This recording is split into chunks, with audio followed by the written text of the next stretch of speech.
Good evening, everyone. Please be seated.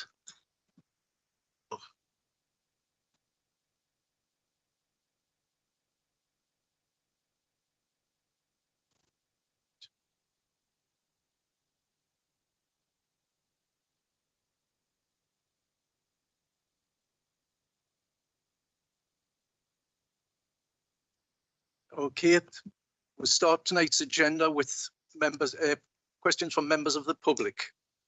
There are 6 valid questions today from members of the public. The questioner who is if they're in attendance, will have the opportunity to ask a supplementary question after the main question has been answered. They'll have 1 minute to do the supplementary question and 2 minutes to ask the original question. The person responding has 5 minutes to reply to the initial question and 2 minutes to reply to any supplementary question. Any supplementary questions must arise directly from the substantive question and the reply. So question number 1 is from a Mr. Smithson. Is Mr. Smithson in attendance? Okay.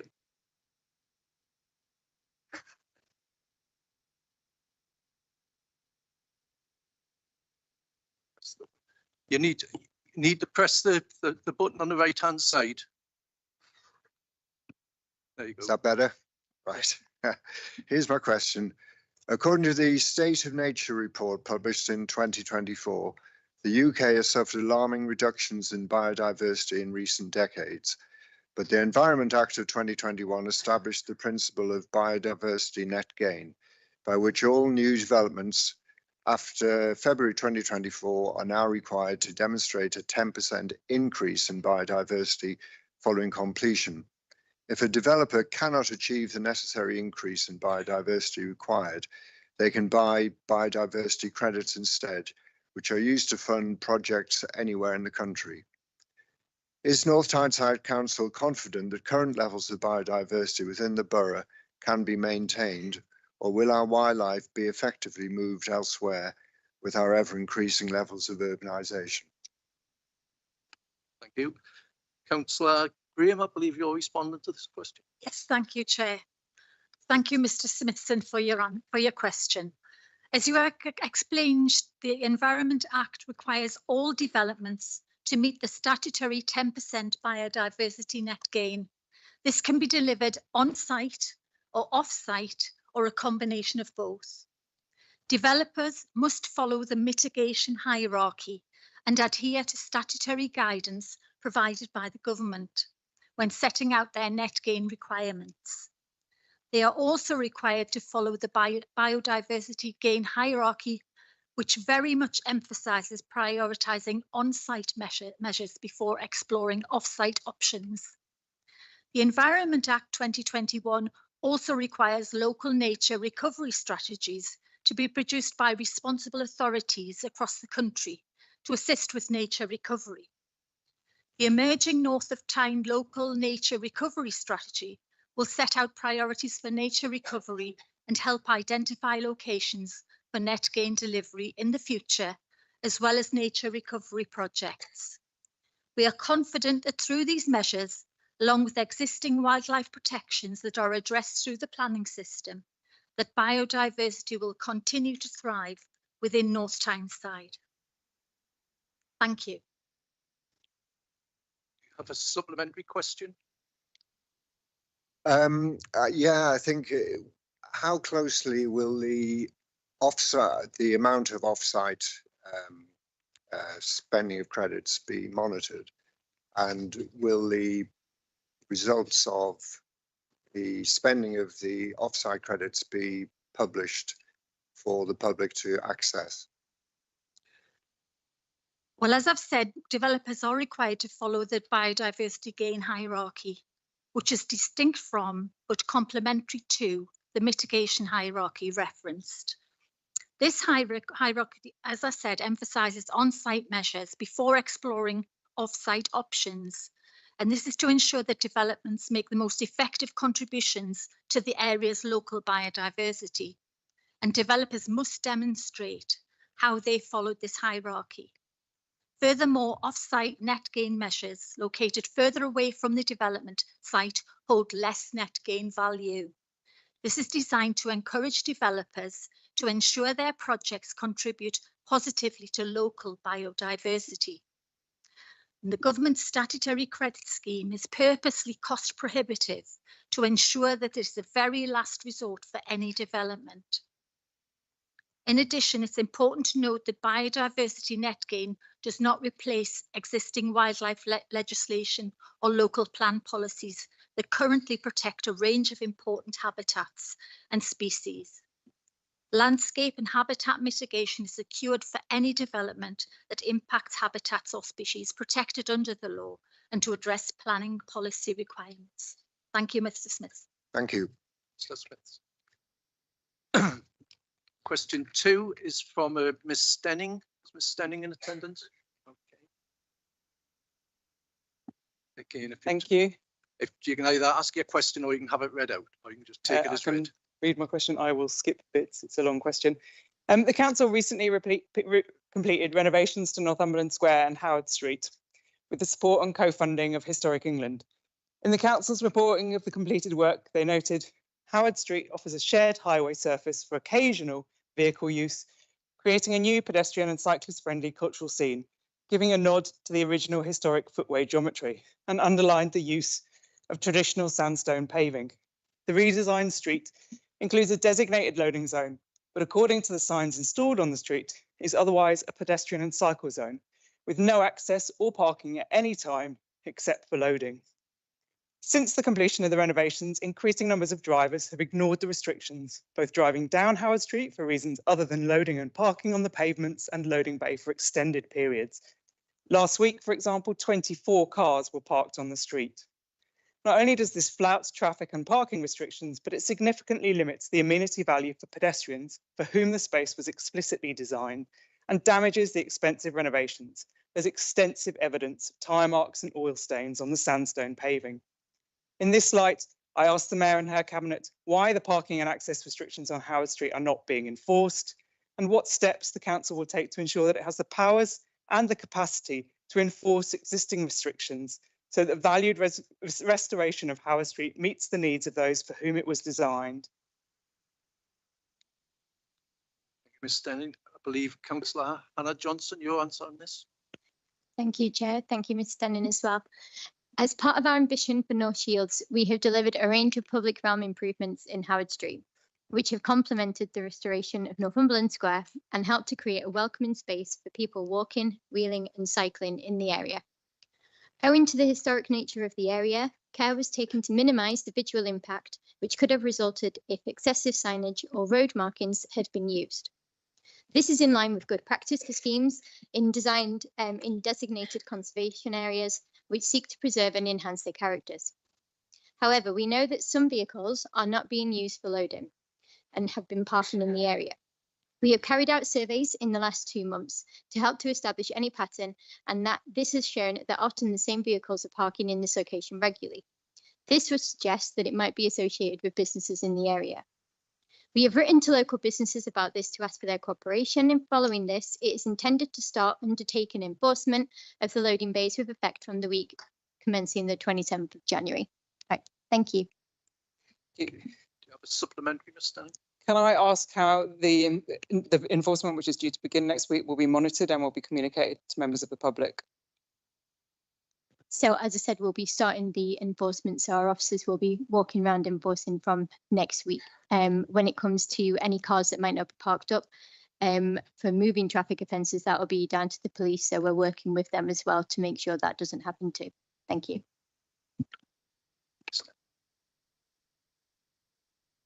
Okay, our next question is from Ms. Kirkham. Ms. Kirkham in attendance? Yeah.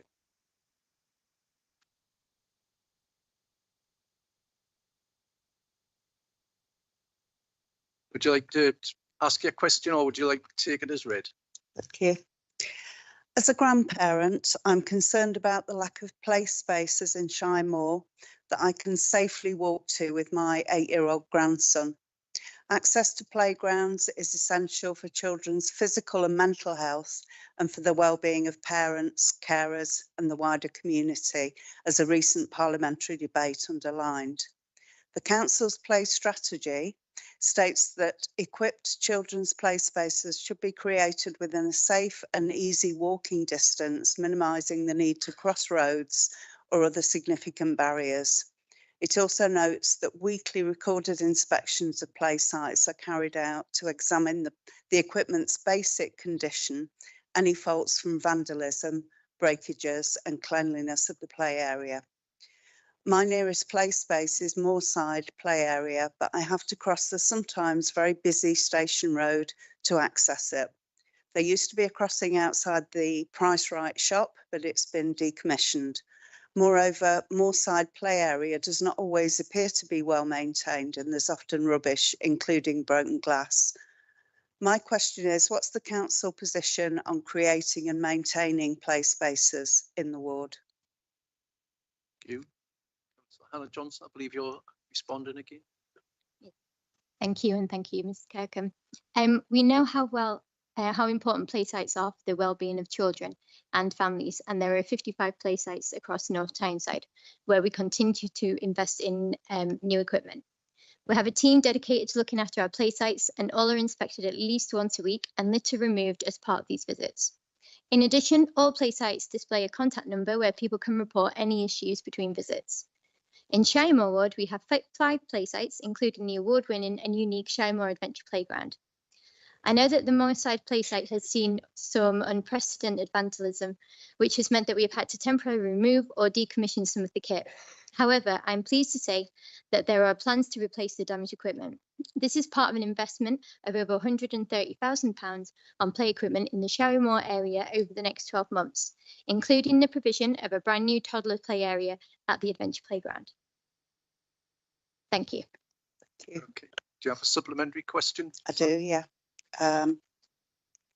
I've spoken to other parents and grandparents about this, and people who live in some of the newer developments in the area, such as Cloverfield and the Hastings Drive estate, have even further to travel than me and have to cross busy roads to access play spaces.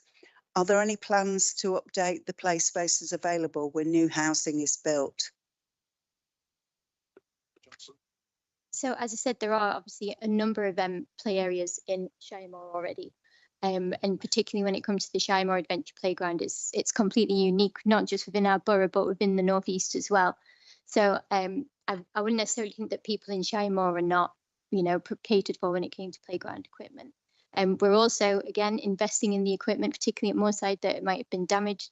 So we are investing in our play areas as well. Right. Thank you. Thank you. Thank you, Ms. Kirk. Question 4 is from Ms. Davis.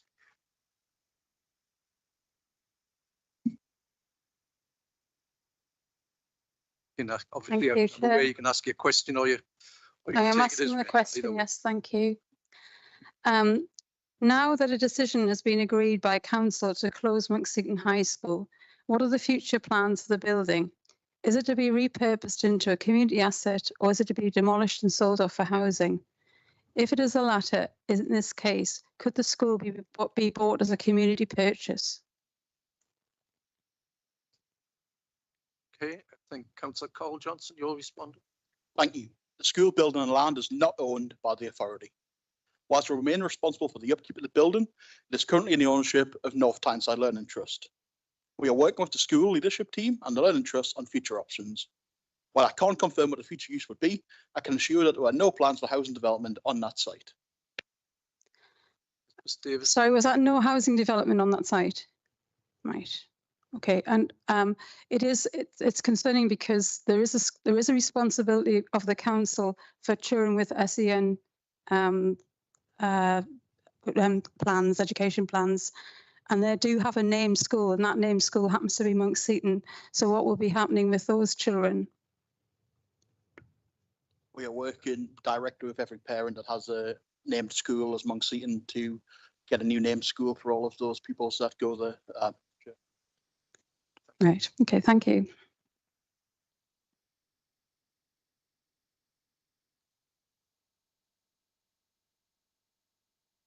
Sorry, question 5 from Ms. Smith.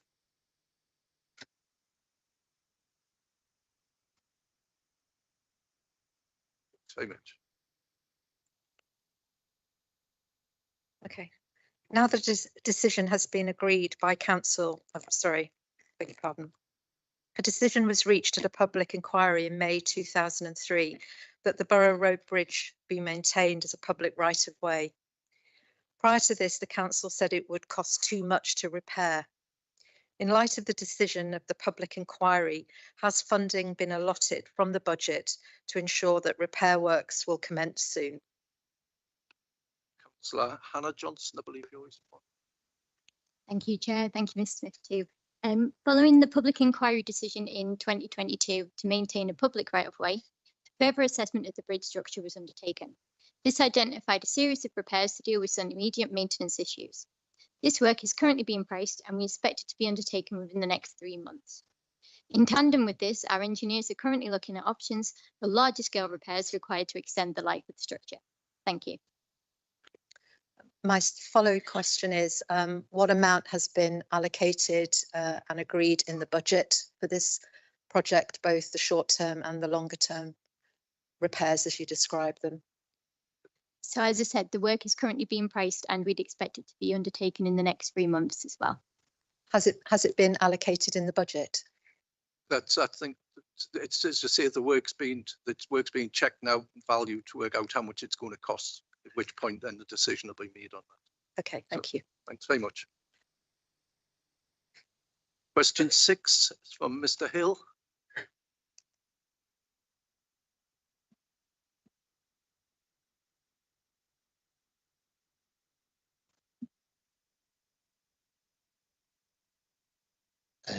Tyne Coast College has applied for planning permission to demolish part of its building.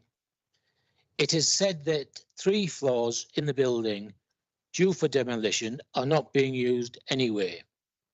This is worrying as it appears that Tynemouth College is being run down. The reasons given are low birth rates, but the college used to run very successful adult education courses as well. This, combined with the closure of Monksheaton High School and its 6th form, appears to be a worrying trend for both 6th form and adult education provision. What are the plans and timeline for ensuring North Tyneside maintains the 6th form provision and access to lifelong learning? Okay, so Phillips, I believe you'll respond. Thank you, Chair. Thank you, Mr. Hill. Young people in North Tyneside currently have access to a broad provision for post-16 education and learning. This is locally through the 7 schools that have 6th forms and also through access to further education settings, including locally at Tynemouth College for a wide variety of vocational courses. In January 2023, following changes to the A-level offer by Tynemouth College, Cabinet reviewed the provision of school-based post-16 education North Shields and agreed to support work with the Peel Academy Trust for the development of a school-led 6th form based at John Spence Community High School. This work is ongoing. The adult education provision across the borough is also strong, including the authority's own Ofsted-rated Outstanding Adult Learning Service, which offers a comprehensive range of adult skills programmes. These are designed in collaboration with local employers to deliver against local skills improvement plans. Thank you. Do you have a supplementary, Mr. Thanks Hill? very much for the answer. The supplementary is due to the role of the combined authority, the new mayoral and everything, does that provide more opportunities for coordinating on a wider basis than just North Tyneside Council itself? Because of the existence of the new authority, the wider authority, does that provide more scope for coordination of the opportunities for education for our younger people than just looking at it from the point of view of North Tyneside? Yes, I would certainly say it does offer more opportunity for collaboration, but we just need to be really careful in any kind of new scheme going ahead. Has to go through very stringent DFE kindly conditions. So yes, there is more scope for collaboration, but we're still quite tight on stringent DFE conditions. Right, thank you very much. Thank you. Thank all the members of the public for the questions tonight. We now move on to apologies. I have received apologies from councillors Liz McMullen, Tricia Neary, Pat Oliver, Rebecca O'Keefe, Sarah Burtonshaw, Judith Wallace and councillor Matthew Thirlway. Are there any further apologies?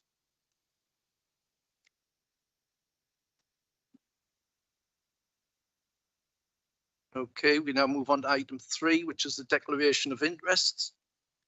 Can I remind members if they have any registrable and or non-registrable interests in matters appearing on the agenda and the nature of those interests, they must verbally declare in respect of any items of business to be discussed at this meeting and the nature of such interests. You are also invited to disclose any dispensation that you've requirements to declare any registrable and non-registrable interests that have been granted to you in respect of any matters appearing on the agenda. These members should also complete the card circulated and return it to the receptacle located at the desk of the Democratic Services Officer before leaving.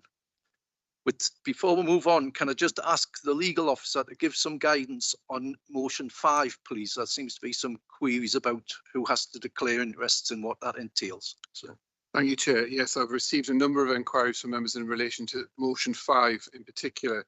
And as this motion relates to the funding of VSCOs and community interest companies, and where the majority of that funding comes from the council and the member or a close associate of the member benefits financially through, for example, their employment by that organisation, members are advised to declare an interest and leave the meeting for the duration of the discussion for that item. Other voluntary groups or organisations which appear in the members' register of interest who do not receive funding from the council do not need to be declared. I hope that clarifies the situation.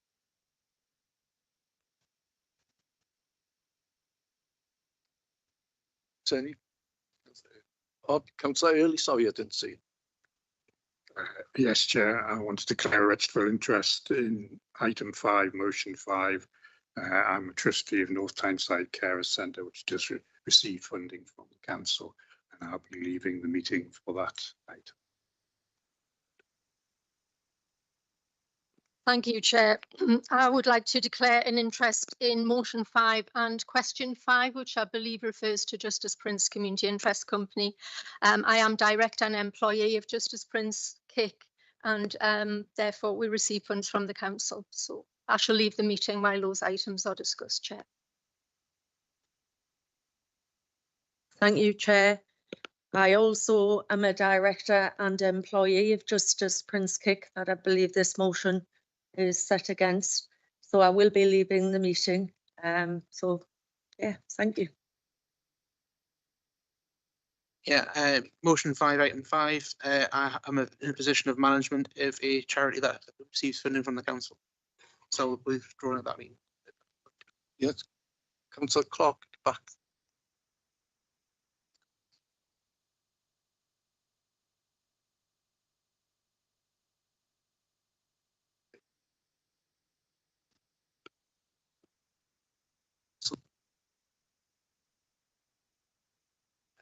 In motion 5, I'm the director of Northumberland Youth Action, unpaid director, by the way.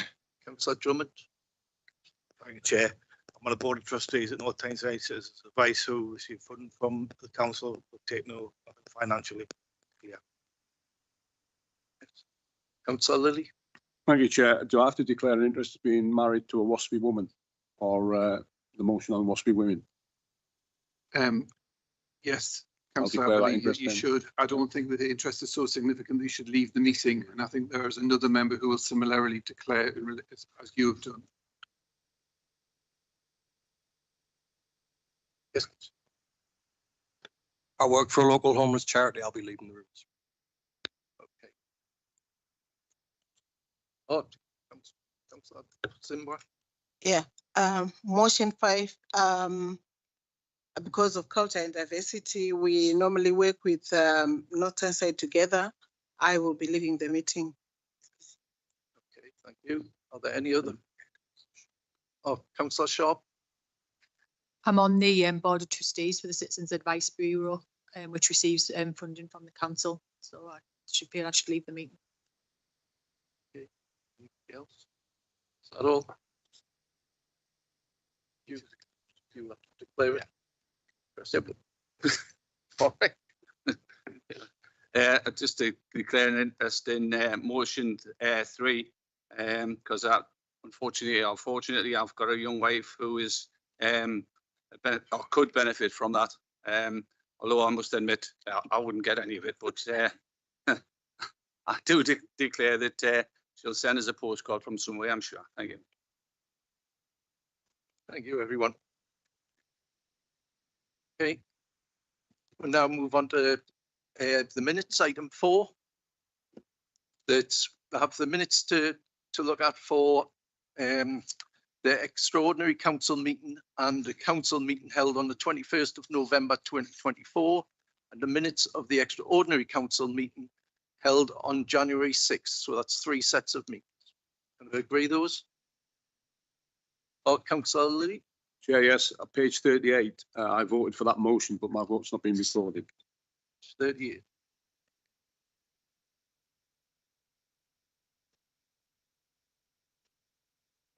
I think we should just be able to amend that and just correct that for you. We now move on to item 5, the motions. We have 5 valid motions have been received and are detailed in the agenda. Please note that the details of the legal and financial implications of each of these motions have been circulated to members prior to the meeting. I would like to remind members that the electronic voting system is in operation. Could I also remind members that obviously we'll have quite a busy agenda this evening, and there are a lot of important issues to be dealt with. So could I just ask members to be brief and concise, and also sort of behave with sort of decorum and put the council in the best light for members of the public who may be watching or may be in attendance. So thank you very much.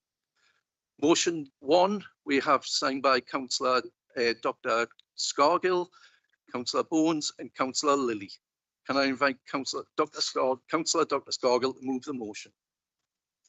Thank you, Chair. I want to start by acknowledging some of the horrible details of the first inquiry into rape gangs, which uncovered allegations of systematic rape, intoxication, and abuse of children by gangs of men. There are many young girls across the country who remain affected and traumatized by these events, and we must keep victims at the front of our thoughts when dealing with this highly sensitive topic. For the last 15 years, we've been told by the Labour Party that councils have been cut to the bone, don't have funding available for basic services. Now a Labour minister has proposed councils should be running their own inquiries into child rape gangs. Beyond the cost of running such inquiries, councils don't have the power to summon witnesses. So I'm asking the Chamber to join Labour MPs Dan Carden, Sarah Champion and Paul Wolf, and Mayor Andy Burnham, as well as members of other parties, in calling for a national inquiry into these crimes. This motion will also ensure that the council takes direct action to implement the recommendations of the J Review locally to make sure that we are doing whatever we can to stop these atrocities happening again. Thank you. Do you have a seconder for this motion? I'll second the motion. Can I reserve the right to speak, please? Thanks. Are there any members? Councillor Early? Yes, Chair, I wish to move an amendment to this motion. Okay, is that seconded? Is that motion, that amendment seconded, is it? Okay. Has that amendment been circulated to members? It's been.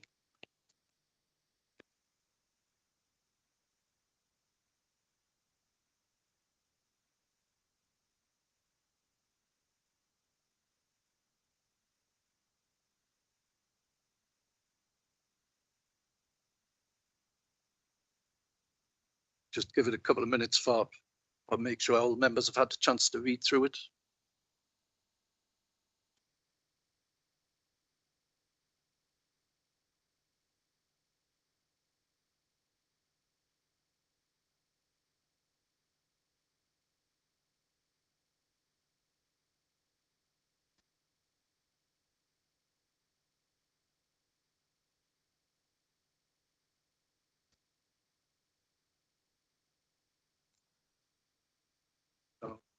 But everybody's had the opportunity to read through it. Councillor Lilly, do you like to move your amendment? Thanks, Chair. Firstly, let me congratulate the Conservative Group on their recent realisation that the protection and safeguarding of children in North Tyneside are a matter of the utmost importance to this council. The wording of the original motion suggests that the Conservative Group have always taken their corporate parent responsibility seriously. Some members might be surprised to learn that when membership of the Corporate Parenting Forum was last refreshed, despite being invited, that they did not put forward a single Conservative member for membership of the forum. Indeed, having looked at records, the last attendance at the forum I can find by a Conservative member was by former Councillor Brockbank in September 2021. So the original motion, far from being a genuine concern for the protection of our children in North Tyneside, is yet another piece of political opportunism by the Conservative Group, of which there have been so many incidents in recent months. I'm surprised they've not asked for a special parking spot in the car park in which to park their bandwagon. Following the lead of their party leader, Kerry Badenoch, they are now fervent advocates of another national inquiry. Yet Ms Badenoch was previously Minister for Children and Families and Wellbeing in the government of Boris Johnson, who in March 2019 said that a public inquiry into child sex abuse would be, and I quote, spaffing money up the wall. The J inquiry to which the motion refers was in fact commissioned by Theresa May, the outcome of which the last Tory government barely acknowledged, let alone acted upon. In contrast, this Labour government, only 6 months into its term, has already begun work to implement the recommendations of the J report. This amendment acknowledges the Ofsted inspection report published last week, which rated the Council's children's services as overall outstanding and gave an individual inspection rating of outstanding in every area of inspection, meaning North Tyneside is one of only 5 authorities in the country to have this rating. Ofsted found our arrangements to be robust, and as a result, children were safer because of the work the service is doing. Inspectors found that children who are missing from care, those experiencing exploitation, or those at risk of extrafamilial harm receive targeted and highly individualised support, that multi-agency information sharing practices were clear and purposeful, that all professionals work from a shared understanding of the whole story from the perspective of the child. They combine skills and expertise to tackle and disrupt exploitation in all its forms. Children are routinely offered meaningful and thorough return home conversations, which provide social workers with insight about the reasons for episodes of going missing from home. The inspectors heard and saw an impressive partnership committed to these developments through coordinated approaches, weekly meetings, and the regional multi-agency meetings and exploitation meetings led by the police as well. Through our local multi-agency safeguarding arrangements, we offer regular multi-agency training on identification and response to children who are at risk of exploitation and missing. Across the partnership, we have developed promotional activity that allows staff and members of the public to identify and report concerns around exploitation. While we received very positive feedback from our inspection, we continue to develop our service to protect our most vulnerable children and have recently reviewed our response to risk outside the home. North Tyneside is committed to safeguarding and promoting the welfare of children and young people and adults at risk of harm. All staff and volunteers are expected to share this commitment and to familiarise themselves with all relevant policies, procedures and guidance. Within North Tyneside, safeguarding is everybody's business. This expectation is written into all job adverts and also all council job profiles. In addition, as part of the welcome day staff attend when they join the organisation, this expectation is reinforced with a section of the day dedicated to everyone's roles and responsibilities in regard to safeguarding. Therefore, this amendment is required to highlight the excellent work with regard to safeguarding which has already been undertaken by our children's services and indeed across the council. Whilst the amendment retains support for calls for a further national inquiry into child sex abuse, the amendment makes clear that some of the actions the original motion asks the council to implement are already in place. Thank you. Thank you. Okay, are there any questions on the amendment? Any comments? Yes, Councillor Lilly.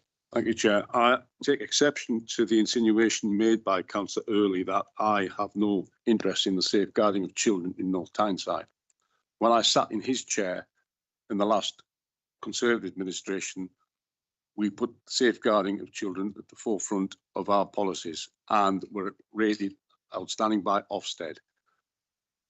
And I need to speak on the motion on this amendment now because I've started to speak and I won't get a second chance. So can I continue to speak on the amendment?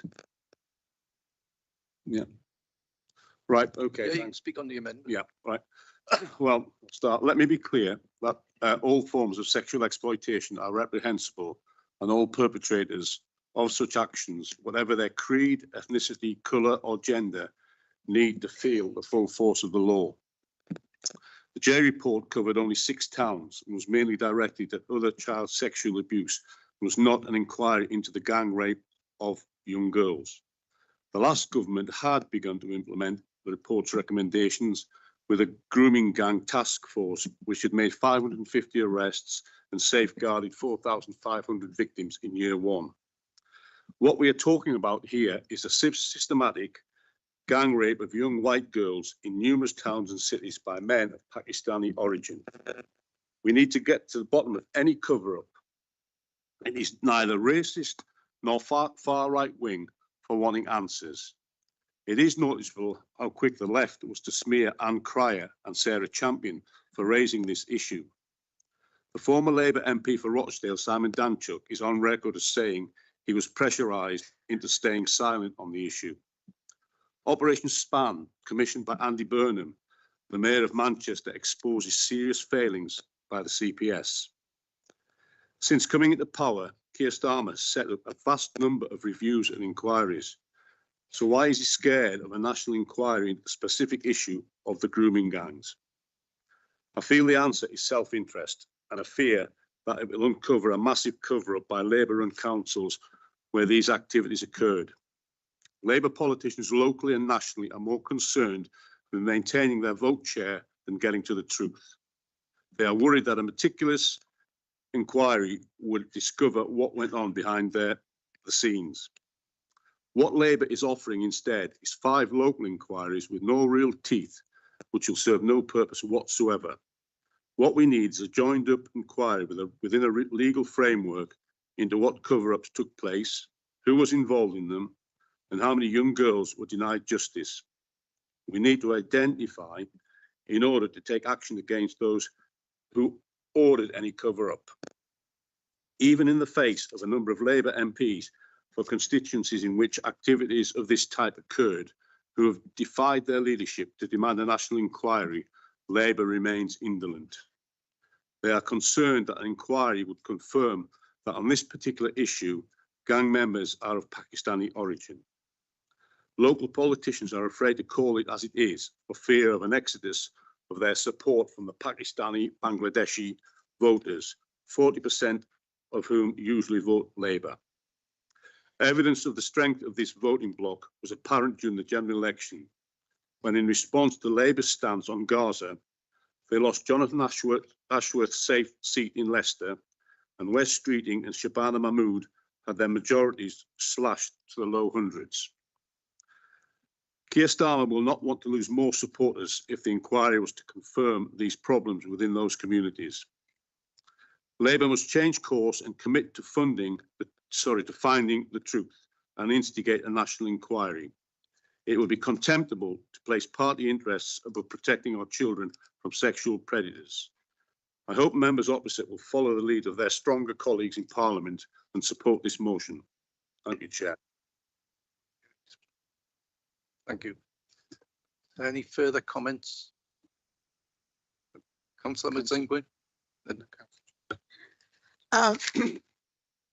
I really want to support the amendment simply because the Tories, they are responsible for this motion that they've put across, trying to bring racism and dividing people with regards to the gangs and stuff. And I think that's not fair. We are already implementing these things as the Labour Party, and people are reporting. If you are not reporting exploitation, And then why are you asking us now to report exploitation? Everybody else is supposed to be reporting exploitation at any means. And it's not something that we are now trying to ask people to try and do it now. We as the Labour Party, we are actually being responsible. Kim McGuinness, we went for all the Get Me Home Safe motion, and we marched to actually make sure that girls are protected. So I really will not be supporting the Tory motion. I will be supporting the amendment. Thank you. Thank you. Councillor Johnson, Paul Johnson. Thank you, Chair. It appears Councillor Lilly's just gave a speech without actually reading what our amendment says. The amendment still calls for a time limited national inquiry. The amendment still calls for all of the J recommendations to be amended locally. You've given a speech on the basis of, calling for politicians over the side. We are very much and look, you've called us weak, you've called us whatever. The reality is we want to call for a time limited national inquiry. That's why it's in our amendment. I know you had to be pre-planned speech, but a politician of your stature, Councillor Lilly, should be able to amend it in the meeting to, rather than have a go. This is not an issue like this. We should be trying to come together on. That's why our amendment is written in this way. Sure. We should try to come together on this. We shouldn't be trying to make points out of that. Thank you, Chair. Thank you, Councillor Johnson. Is there anybody else? Councillor Bones. Thank you, Chair. I think it's all well and good, Councillor Johnson saying that this is an issue we should be coming together on. It absolutely is an issue we should be coming together on. But Councillor Mzingwa has just said that calling for a national inquiry is racist. And Councillor Early thought this was the appropriate moment to start cracking jokes about such a serious issue. This amendment is nothing but a politicisation of what was and what should have been a unity call from this council for a time-limited national inquiry, and for us to ask what more we can do locally to implement the recommendations of the J report. I think that the speeches we've seen from the party opposite tonight have been disgraceful. This should have been something we could have come together on. We won't be supporting this amendment. It's a disgrace, Chair. Okay, Councillor Graham. For clarity, Councillor Bones, Councillor Mzingwa didn't talk about racist. She said divisive. I beg. Councillor Hannah Johnson. Sorry, I was Councillor going to Bones. say.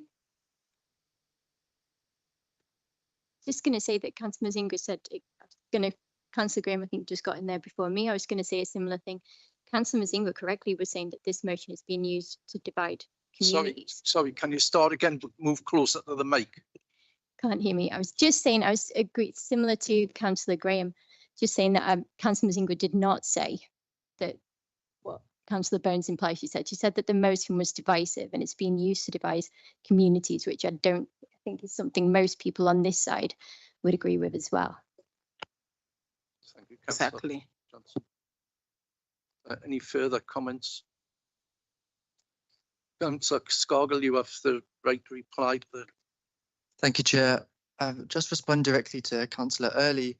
I checked my emails, and the last email I've received about Corporate Parenting Forum was back in August 2023, and we've had all our elections since then. So if you want proper scrutiny, I suggest you invite the new opposition members that we've got. I didn't appreciate being criticised for that. And to joke about car parking spaces and bandwagons whilst we're discussing the systematic rape of children across the country, whilst authorities turned a blind eye, I think it's disgracefully bad judgment. I suggest you go home and you read your speech again and reflect on whether that was appropriate. We remain supporting the substantive motion and we'll be voting against the amendment. Thank you. Okay, and we'll now move to the vote on the amendment.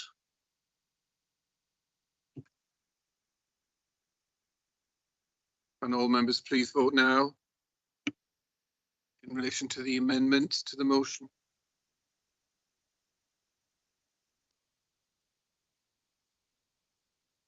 All members voted. I'll close the vote now.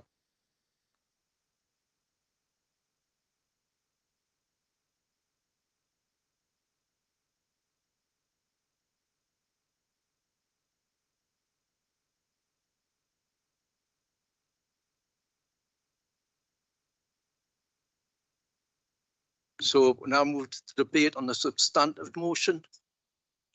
Does anybody have any questions or comments? Councillor Early, it's the move after seconder. You have the right to reply. Thank you, Chair. As Councillor Carl Johnson has already said, the responses from the group opposite seem to ignore the fact that the amendment to the motion did actually retain the request for the mayor to write endorsing calls for a further public inquiry. So quite why the Conservative group will now support this amendment, I'm not sure. The only other real substantial changes for the amended motion are just to remove requests for various measures to be implemented when, as I said in my speech, there is ample evidence that we already have most of those measures in place around training for members of staff, around an obligation in their job descriptions to report any suspicions around safeguarding issues. We already communicate with our partners. We already communicate with the general public around and our residents around how they can report incidents of concern with relation to safeguarding matters. So I'm not quite sure on what basis the group opposite is now saying they won't support their amendments, since it retains most of what they've asked for. Councillor Early, can we move to the vote there then? And all members now vote on the motion as amended.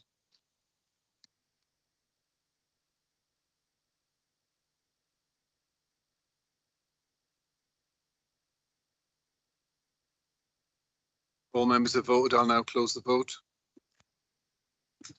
Okay, that's 54 votes for, no votes against and no abstentions. So that motion is now carried as amended. Sorry?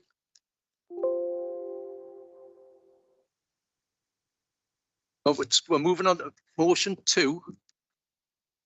And this motion is signed by, sorry? Sorry, you called the first motion before I hadn't had a chance to declare an interest.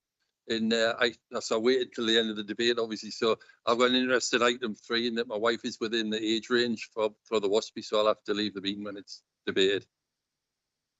Councillor, on that particular motion, I've given advice to other members who've raised that particular issue, and I don't believe that the interest is so significant that it's likely to prejudice your ability to discharge the public interest on that motion, because it isn't the council that actually decides on it. It's a matter for you whether you want to leave the meeting, but the advice that I've given to members is to who have wives who are within the age range concerned is to declare it. But I don't necessarily think you have to leave the meeting, but if you wish to, that's entirely up to you. Oh, that's okay. Thanks. I'll stay then. Thank you. Chair, could I declare an interest as I fall into that category, but I will just stay in the meeting. Thank you. Okay, thanks very much. Nothing else? Okay, we're moving on to motion number 2, signed by Councillor Dr. Ollie Scargill, Councillor Bones and Councillor Lilly. Can I invite Councillor Bones to move the motion, please? Thank you, Chair. This motion is about fairness in housing allocation, a principle which is essential to maintaining public trust in this council. In North Tyneside, demand for social housing has doubled in recent years, with 50 applications coming in every day. Our residents, who've contributed to our communities and paid taxes for years, deserve a system that prioritises their needs. The UK connection test proposed by the previous Conservative government was a fair, common sense policy to do just that. By scrapping this policy, the Labour government has undermined fairness and ignored the frustrations of those waiting years on housing lists. This isn't about exclusion. It's about ensuring those who paid into the system aren't being put at the back of the queue. To put it frankly, without the UK connection test, migrants are being prioritised for council houses. I urge all members to back this motion to call for the UK connection test to be reinstated and to show our residents that we're on their side and that fairness matters in North Tyneside. Thank you, Chair. Thank you, Councillor Bowens. Councillor Dr Scargill, I believe you're seconding this motion. Chair, I'm seconding the motion. Seconding the motion, reserving the right to speak. Sorry. Thanks. Do you wish to speak now or? I reserve the right to speak, please. Okay, thank you. Okay, are there any questions? Councillor Harrison.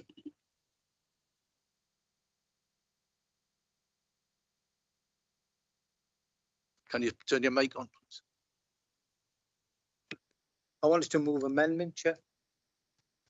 Okay, if you can move your amendment now. Thank you, Chair. I'd like to move the amendment, and in doing so, I have it. I haven't come to That that means yet, but circulate carry again. on. Sorry about that. Circulate.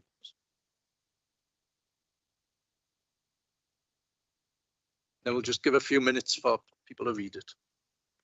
Chair, just point of order while you're doing that. You keep asking for questions and motions. Motions aren't allowed to be asked on, questions aren't allowed to be asked on motions per the Constitution. So just in case any member does try and ask one, just to remind you of that.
Okay, if we can, people have had the opportunity to read through it. Councillor Harrison, if you'd like to move your amendment now, please. Thank you, Chair. And in line with your request, I shall try as best as possible to limit my speech. In moving the amendment, I do so because I believe the motion is unnecessary and adds nothing in tackling the shortage of affordable housing, both locally and nationally, for those who are legitimately eligible to apply for and need them. The motion is asking this council to write to the Labour government to reconsider and enact the failed proposals of the last Tory government led by Rishi Sunak, and is not realistic. Given that following extensive consultation with the housing sector and charities, the proposed measures were rejected as unnecessary, costly, and would be harmful to communities, leading the chief executive of Shelter to comment, "It was scapegoating at its worst." The consultation also highlighted that over 90% of new social housing lettings go to UK nationals. Chair, the amendment demonstrates what we are doing in North Tyneside and have been doing in North Tyneside, and helps give assurance to all our communities in the fairness of how we manage our homes and meet our legal and moral obligations. North Tyneside Council has robust processes in place for assessing housing applicants, ensuring an eligibility criteria is met, including the right to rent. Also, North Tyneside Council's letting policy goes further to consider local connection to the borough, which is considered when awarding priority to housing applicants. Here in North Tyneside, we have a long tradition of welcoming households who have been at risk of or subject to actual violence or persecution in their home countries. Several government-funded schemes support the relocation of refugees and asylum seekers. Each scheme has its own criteria, including housing and support arrangements. We are proud in North Tyneside to have a long tradition of welcoming people from other areas and countries to settle in our borough, helping create a rich diversity of our communities. Chair, we all know that the fundamental problem is it's the lack of affordable housing, something that the last Tory government, after 14 years, failed to address. Here in North Tyneside, under the leadership of the Labour Mayor Norman Redfern, we have started to address high housing demand with delivery of the Affordable Homes Programme to deliver 5,000 affordable homes and reduce the number of derelict homes in the borough. And we also look forward to supporting the Labour government's plan to build more affordable homes. Thank you, Chair. And finally, in moving the amendment, I urge all councillors to support it, which I repeat gives assurance to all our communities in fairness of how we as political leaders manage our homes on their behalf, and also continuing our proud value of welcoming others to our borough. Thank you, Chair. Councillor Harrison, do you have a seconder for that motion? Councillor Amendment? Andy. Oh, Councillor Thank you, Newman. Chair. I'd like to second that and I'll speak now. I'm pleased to second this amendment as the original motion has serious problems with its accuracy and its tone. In regards to its accuracy, as my colleagues already pointed out, this authority already applies a local link criteria, a criteria that can only be disregarded under very specific circumstances, such as for our armed forces personnel. So to imply that we don't give priority to our residents is simply not true. Now, turning to the original motion's tone, the tone implies that we as an authority should no longer welcome asylum seekers and refugees. Now, notwithstanding the fact that asylum seekers and refugees form part of national policy, have government funding and have very little impact on our local housing supply, implying that we should no longer welcome asylum seekers and refugees is wrong. It won't surprise anybody in this chamber that as someone who served in Afghanistan, I have a particular interest in Afghan refugees. It wasn't that long ago that the previous Conservative government, along with their American counterparts, simply allowed the Taliban to take over Afghanistan. This created a humanitarian crisis. Many Afghan interpreters, soldiers, as well as their families had to flee Afghanistan and were rightly invited to settle in the UK. They have endured hardship that is incomprehensible to most people in this chamber. And how do the opposition feel that we should treat them? By simply saying they are not welcome. I don't want that. I want North Tyneside to be a welcoming authority, not just for Afghan asylum seekers, but for refugees and for many other who are fleeing violence and persecution, not only because it fulfills our obligation under international law, but because it fulfills our obligation to human decency. That is why it is so important that this motion be amended. After all, we have a duty not only to our residents, but to morality. I want to end very quickly by talking about motivation. My motivation behind amending this is very simple. I want to accurately describe our Lentons policy, and I want to protect refugees and asylum seekers, but I have to question the motivation of the group opposite. In my opinion, there are two reasons for this motion going forward by the opposition. You see, the group opposite know full well how our Lentons policy work. I'm sure they would have read it before submitting this motion. And I know that many of them have or have previously sat on the Secure Subcommittee where we've discussed the Lentons policy and refugees. So why produce this motion? Well, I believe that they've produced this motion because there is a mayoral election coming up and they're afraid of reform eating away at their vote. But the second, and for me the most serious reason, is that it's an attempt by the party opposite to shift the blame for the current housing crisis away from the previous Conservative government and put that blame on asylum seekers, refugees, migrants and foreigners, which is something I find disgraceful. I'm going to caution the group opposite. It's misinformation and rhetoric like this which directly contributed to the race riots that we experienced in this country. And I am shocked that any politician aspiring to higher office would engage in such tactics. Members, I have absolutely no shame in seconding this amendment, and I hope everybody in this chamber will do so too. Councillor Gray, I think. Thank you, Chair. And I think Councillor Harrison and Councillor Newman have outlined why this is just a shameful motion. And I would make the suggestion that perhaps Councillor Bones comes up for air once in a while and detaches himself from whatever nasty part of the internet that these ideas come from. As outlined in the amendment, if he was to have his way, people who are fleeing extreme violence, persecution across the world would not be able to find a safe place in North Tyneside.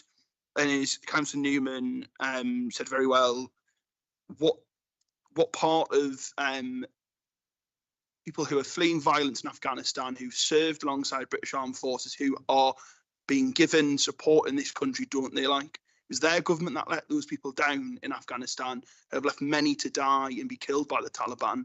Why, for those who were able to get out, do they not want them to have a safe place to call home? That is the reality of the motion that they've put forward, and by opposing the amendment, if that's what they choose to do. And I think it is quite right in the amendment, because evidently the members opposite don't have an idea what they're actually talking about, don't understand the reality that the information about the local connections test, which currently exists in North Tyneside, should be circulated to all members, because they continue to talk in this chamber about issues that they evidently don't have any understanding about the real world impacts and implications. And I'll finish by saying, as Councillor Newman said, after we had race riots in the country in this summer, they have a role to play in ensuring that community tensions are not inflamed by when Reform bangs some nasty drum, that they don't march to the tune of it in hope of chasing some votes, because that's all this is. It's absolutely disgraceful. It's just ridiculous. Thank you, Chair. Thank you. Councillor Pearce. Thank you, Chair. I'll admit to feeling pretty triggered when I first read the text of this original motion. It triggered disappointment in me to see the sentiments behind this motion being brought into our chamber. I grew up on a street where many migrants in the UK had chosen to settle. My neighbours came to Britain to do jobs that couldn't be filled, many in healthcare. Others had fled war and persecution. When I look at some parts of our borough today, I see exactly the same thing. The jobs and the wars have changed, some not so much. And streets in our borough, in some cases, look very familiar to me from that period in my life. My experience was that people instinctively come together when they live together. The kids are at school together, people laugh and cry together. It's the same then as it is now. When talk of division, ethnicity and nationalism came into that community that I lived in, it came from the outside. Back then, that meant the National Front. I was only 5 years old when I can vividly remember the National Front trying to march through our community. The fear of that has stuck in my brain for the last 50 years. You never forget something like that when you see your own parents afraid and your neighbours afraid of what's going on around them. Today, we see some of the same things. We see slick politicians chasing jobs on GB News, seeking to bring ideas in from the outside and divide us. When I look at the original text of this motion, I don't see the tolerant voices in North Tyneside that I live amongst. I see divisive ideas dragged up from the dead end of the last Parliament, put together by politicians who were prepared to do or say anything in the pursuit of power. Do we really want kids in North Tyneside worried that their parents won't make it home, with fear and division on our streets? What we say in this chamber and the language that we use matters. My overwhelming feeling looking at the original motion, as I said before, was just disappointment. Disappointment that members of this chamber have chosen to bring ideas and language like this in here tonight. I was particularly disappointed to see a former Tynemouth councillor sign his name to this, although given the language used here tonight, my surprise in that has been ebbing as minute by minute. I please implore people on the other side of this chamber to tear this up, withdraw it, get it out of here. Failing that, we should support an amended motion that tones down this language and deals with some of the problems that have been dealt with here. Thank you, Chair. Councillor J. Bartoli. Thank you, Chair. The critical issue we're discussing today impacts the lives of countless residents in North Tyneside, and the fairness of our social housing allocation system is critical to this.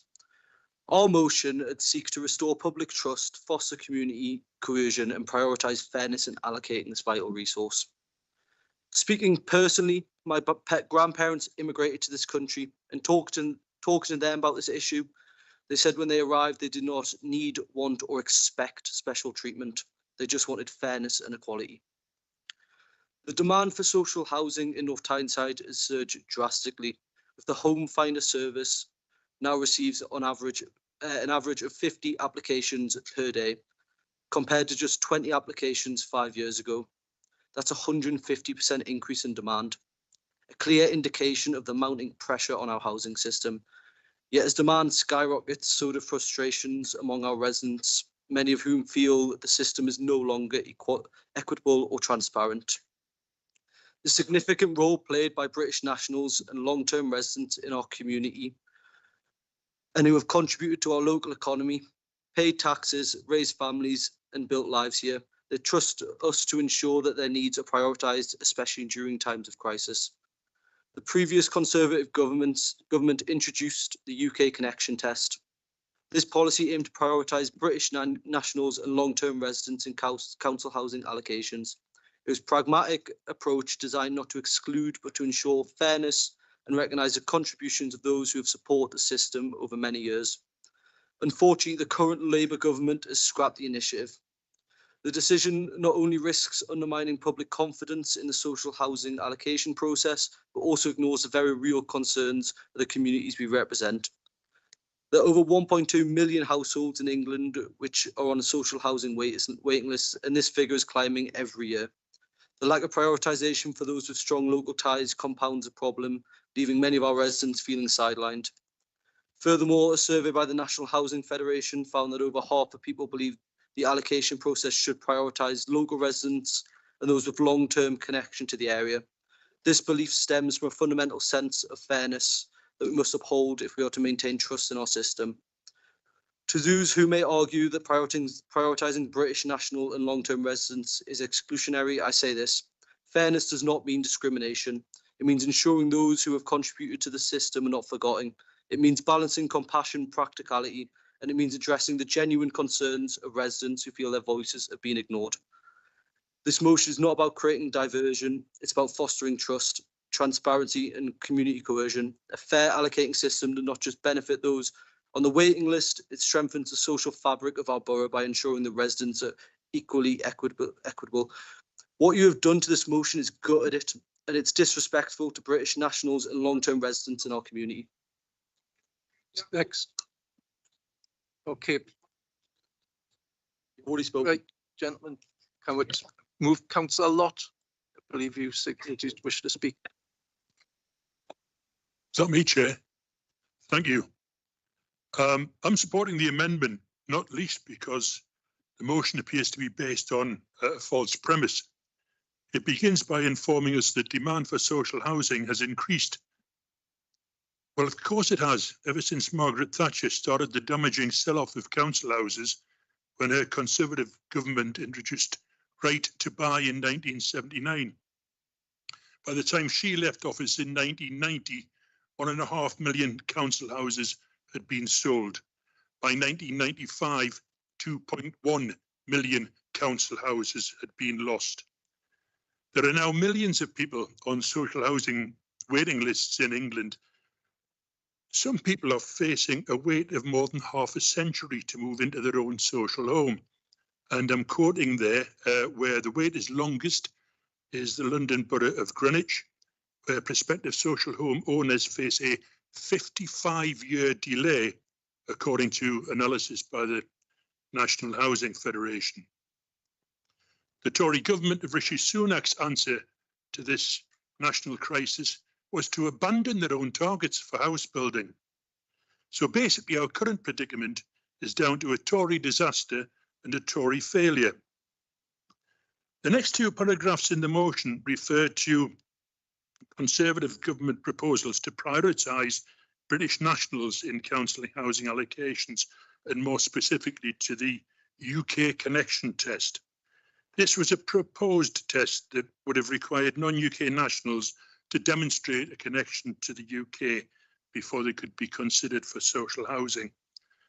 Now, if it was such a good plan, why didn't they introduce it when they were in government? Quite rightly, this Labour government has scrapped the test following a consultation which found that most respondents did not agree with it.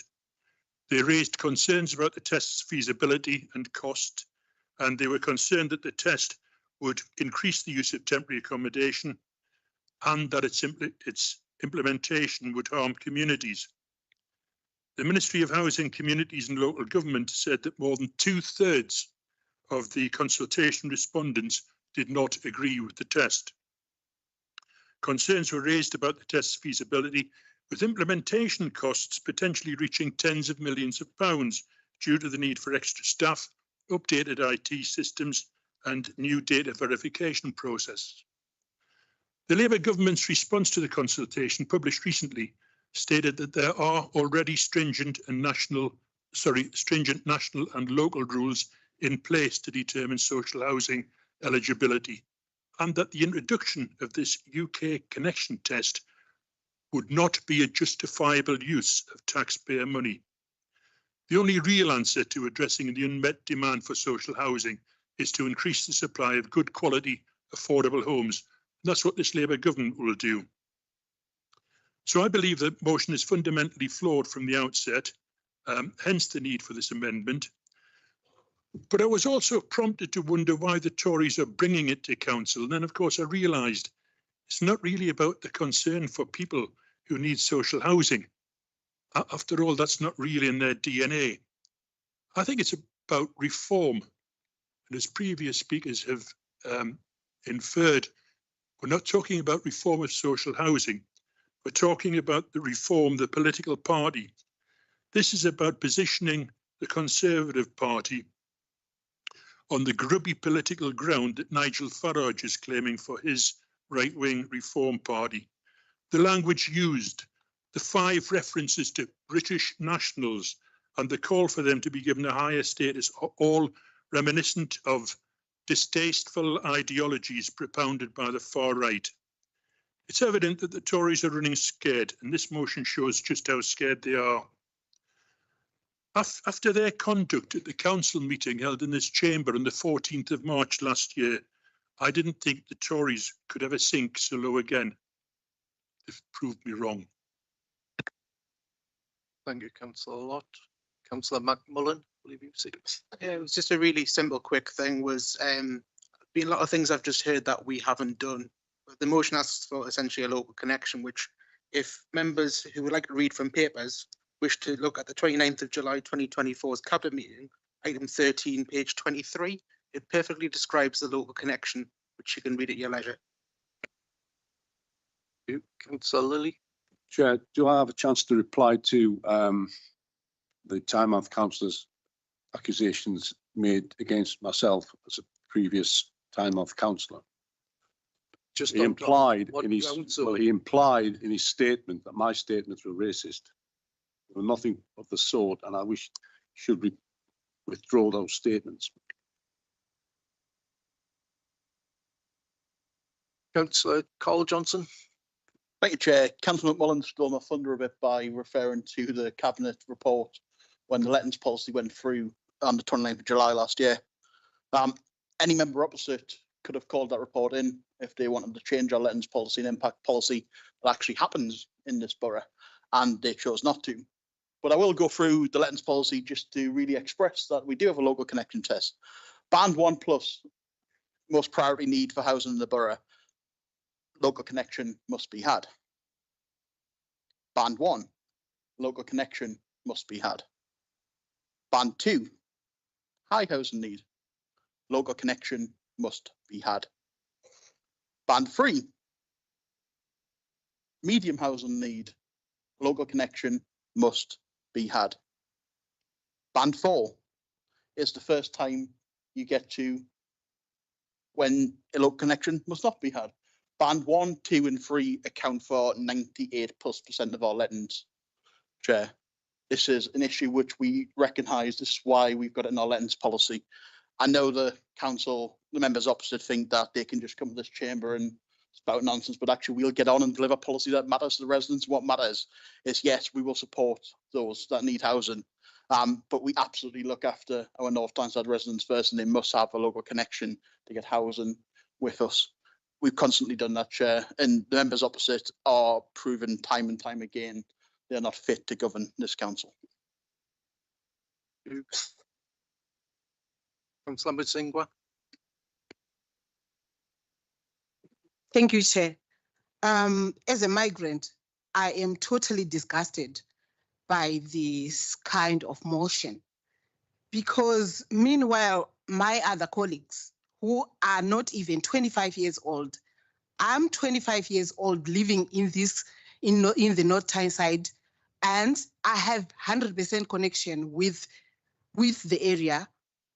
I know most of the things in the area, but the emotion is actually, I don't want to say the word divisive, in the sense that we are trying to do, the mayor has done North Tyneside together in order for the people to be together, in order for us to show love and connection with each other. But this kind of motion will be trying to sort of divide people, in the sense that you're trying to say these other people are not, they don't have a connection, and you're talking about taxes. How many foreigners are actually paying more taxes? If you go to the hospital, how many foreign doctors and nurses are paying taxes? And I do not understand how we are actually trying to, do not pretend, you pretend to be liking immigrants, and yet on the other hand, you are trying to slash them by saying that they don't have connections, because housing policies for North Tyneside are very equal as far as I'm concerned, because people, they do care for people. They do care for British nationals. And if you are a British national, you will be ashamed of this motion. And I will definitely tell everybody to support the amendment, because I'm actually running out of words. Well, I haven't received any other signs that anybody wishes to speak. So Councillor Bones, would you like to use your right to reply? Thank you, Chair. Just a couple of points to pick up. Councillor Gray talked about misinformation in his speech. I think he was the one peddling misinformation. This motion is about social housing. And as Councillor Gray knows, asylum seekers who require accommodation are provided by the government. That's not social housing. Some asylum seekers are housed in hotels, while others are housed in accommodation from the Home Office. Again, not social housing. It shouldn't be divisive to say that there should be a UK connection test when applying for social housing. I completely refute what Councillor Mutsingwa said. This amendment is disrespectful to the thousands of residents who've paid into the system all of their life. We won't be supporting it.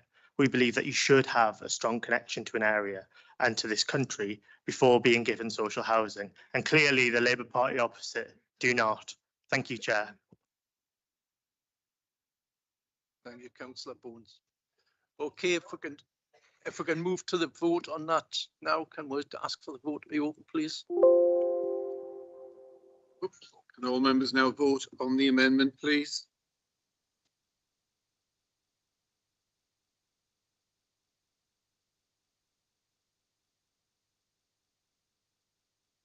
Have all members voted?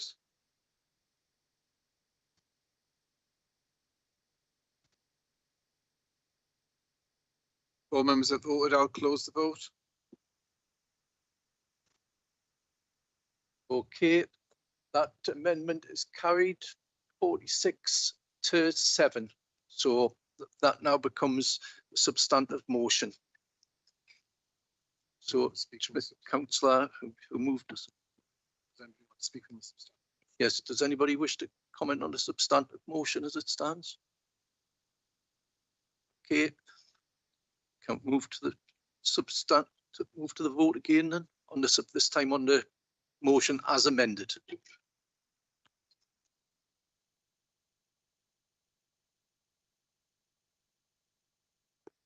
Sorry, Councillor Harrison, do you want to use your right to reply as the mover of the amendment? I'm sure you understand. Thank you, Chair. I did start off by saying I would be brief, and I did intend to be brief. But listening to some of the comments, I really am rather getting upset about this, because all through my period as a cabinet member for housing, we've tried to ensure that there was a fair policy for our council homes within North Tyneside, which embraces all our communities within North Tyneside from where they came. And that's in line with, if you want, our values of North Tyneside, of welcoming people from wherever they come from. And really, that's what I was trying to get across. We have put into our policies, and this is why I'm a little bit concerned, is we've put a policy in place which is called our Lens policy, and it appears not many people on the opposite side have actually read it, you know, with respect to them, or maybe he's skipped over it and missed certain points within there, because some of the things that have been said to us are actually in there. We do actually check, and there is that for areas to be within there. So, and I thought I made that very clear in my speech when I was opening up, and I did make it clear that there was not a need to actually go forward with the original motion, because clearly that policy took on board some of those concerns, because it is about how we manage that resource that we have, that scarce resource that we have in North Tyneside, which is our public homes that we manage. And it is important that we have that fairness within there. I do believe the policy in North Tyneside is fair, and I do believe that we are trying as best as we can. And I did touch on about how we intend to try and build extra homes in North Tyneside, and certainly how the Labour government is doing that. Our problem is that we have less and less council homes to manage and a greater waiting list. That isn't our problem. That's a problem which has been happening systemic in our society for lots of years. When I first became a councillor in North Tyneside, we had nearly over 45,000 council homes to manage. We're now talking about 14,000 council homes, irrespective of whether it's a right to buy or not. We have not been able to replace them, or have had the ability to replace them. We need to start building homes. We need to start building affordable homes, and people are telling us they want affordable rented homes. We need to start to do that to help manage that list. It's not a short-term option to this. It's a long-term option, and I'm pleased to see that the Labour government has grasped this straw by talking about building more homes within the country. And certainly I know the Mayor has took that on board when she started her programme of the Affordable Homes programme in North Tyneside. So really, I think you need to understand and go back and read our local allocations policy before you actually make some comments in here. And I never try to be personal in North Tyneside Council against any councillor, because I do think we all have an opportunity to contribute.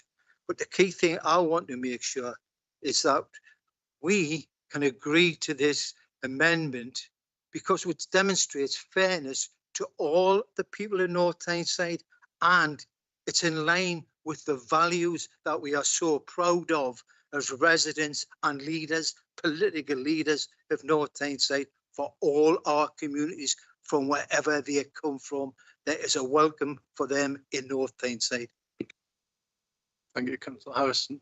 Can we now move to the vote on the amendment as it stands? It's a substantive motion, Chair. The substantive motion, yes. As amended. As amended. If members could vote now, please. If all members have voted, I will close the vote.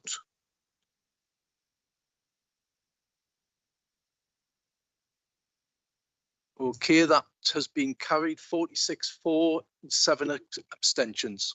So that has now passed. We now move on to motion number 3, signed by Councillor McAlpine, Councillor Bones and Councillor Dr. Ollie Scargill. We'll leave your moving this, Councillor McAlpine. Thank you, Chair. I appreciate this isn't the first time this chamber has discussed what is a long-running saga affecting the retirement plans and finances for a subset of women born in the 1950s. To recap very briefly, an increase in the state pension age from 60 to 65 and later on 66 was improperly communicated, leaving the women with little or no time to make alternative arrangements. The failures by the DWP took place under administrations that were Conservative, Labour and included the Lib Dems under the coalition government. We've heard in this chamber before about how things like the loss of childcare and the effect on mental health are the cause of second and third order impacts to families, local communities and ultimately public sector finances in North Tyneside.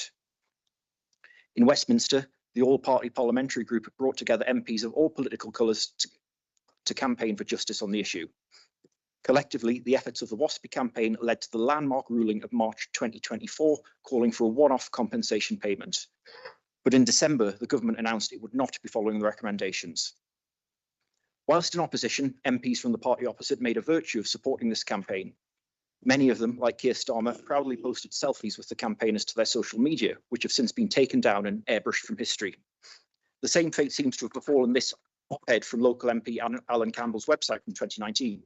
It's been taken down now, but luckily I have it here in hard copy, and he talks about the 6,000 WASPI women in his constituency and that the matter is one of trust in government and fair treatment for those adversely affected. He goes on to criticise the government of the day for another ditched promise. Well, I agree with the words of the MP for Tynemouth and now the government chief whip. How can our residents be expected to trust representatives that ditch their promises as soon as they're in government? If we can remind our local representatives and our Secretary of State about commitments to our residents, then I think that's a worthwhile gesture for a local authority. Passing this motion demonstrates that North Tyneside Council continues to support WASPI women in our area, and I hope all members will be able to support it. Thank you, Chair. Thank you, Councillor McAlpine. Do you have a seconder for that, for this motion? No. Okay, thank you, Councillor Boone. Okay, are there any comments on this? Anybody wish to speak on this motion?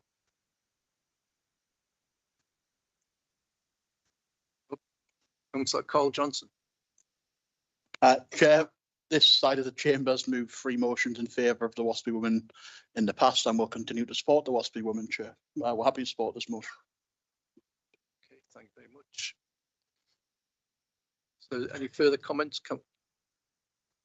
Yes, do you want to just move on and do you want to? I was just going to speak if. Yes, you can speak. Yeah, I'm pleasantly surprised. Pleasantly surprised by the party opposite's support for this motion. It's a shame that their MPs in North Tyneside didn't have the same backbone when this issue came to a vote in the Commons. We had, as Councillor McAlpine said in his speech, Alan Campbell standing with WASPI women with a placard saying he would support them, which has miraculously disappeared. We also have Emma Foodie, the MP for Connington and Killingworth, promising in advance of the general election that WASPI women would have her full support, nowhere to be seen on this issue. And similarly, Catherine McKinnell, the Member of Parliament for Newcastle North, doing exactly the same thing. It may well be that the Labour group opposite have finally found an issue that even they can't defend their government on. I'm glad that this will pass unanimously, but I urge them to have a conversation with their members of Parliament who have unceremoniously shafted the WASPI women once they had their votes. Thank you, Chair. Okay, it's not sure on the language is very good, Councillor Bones, but I thought that was it. Oh, no, he's right. You've had that. Sorry, it's sorry.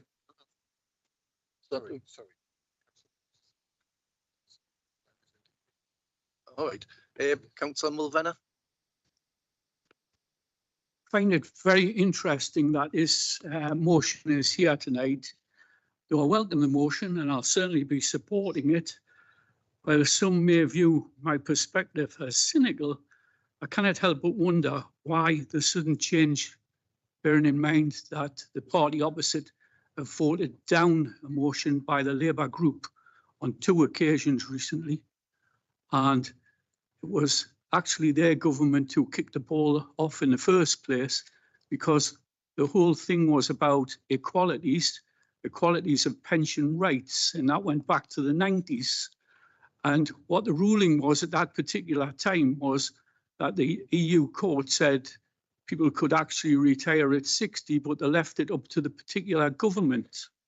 And the Conservative government at that time bowed to the pressure of its paymasters, big business, and moved it to 65. Failed to actually notify the people concerned. Having said that, their enemy, the unions, actually notified most of their members.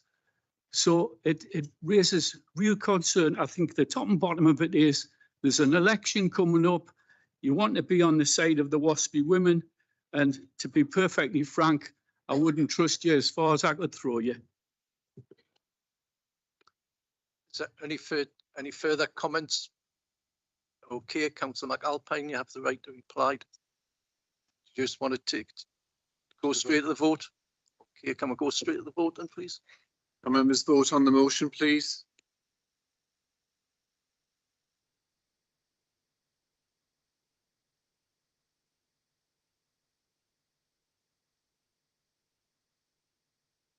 If all members have voted, I will close the vote. Okay, that's passed 52 votes, no abstentions, none against. That motion is carried.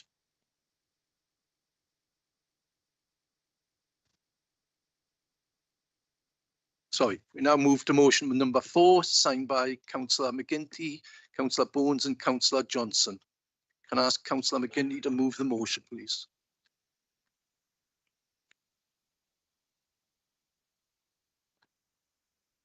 Yes.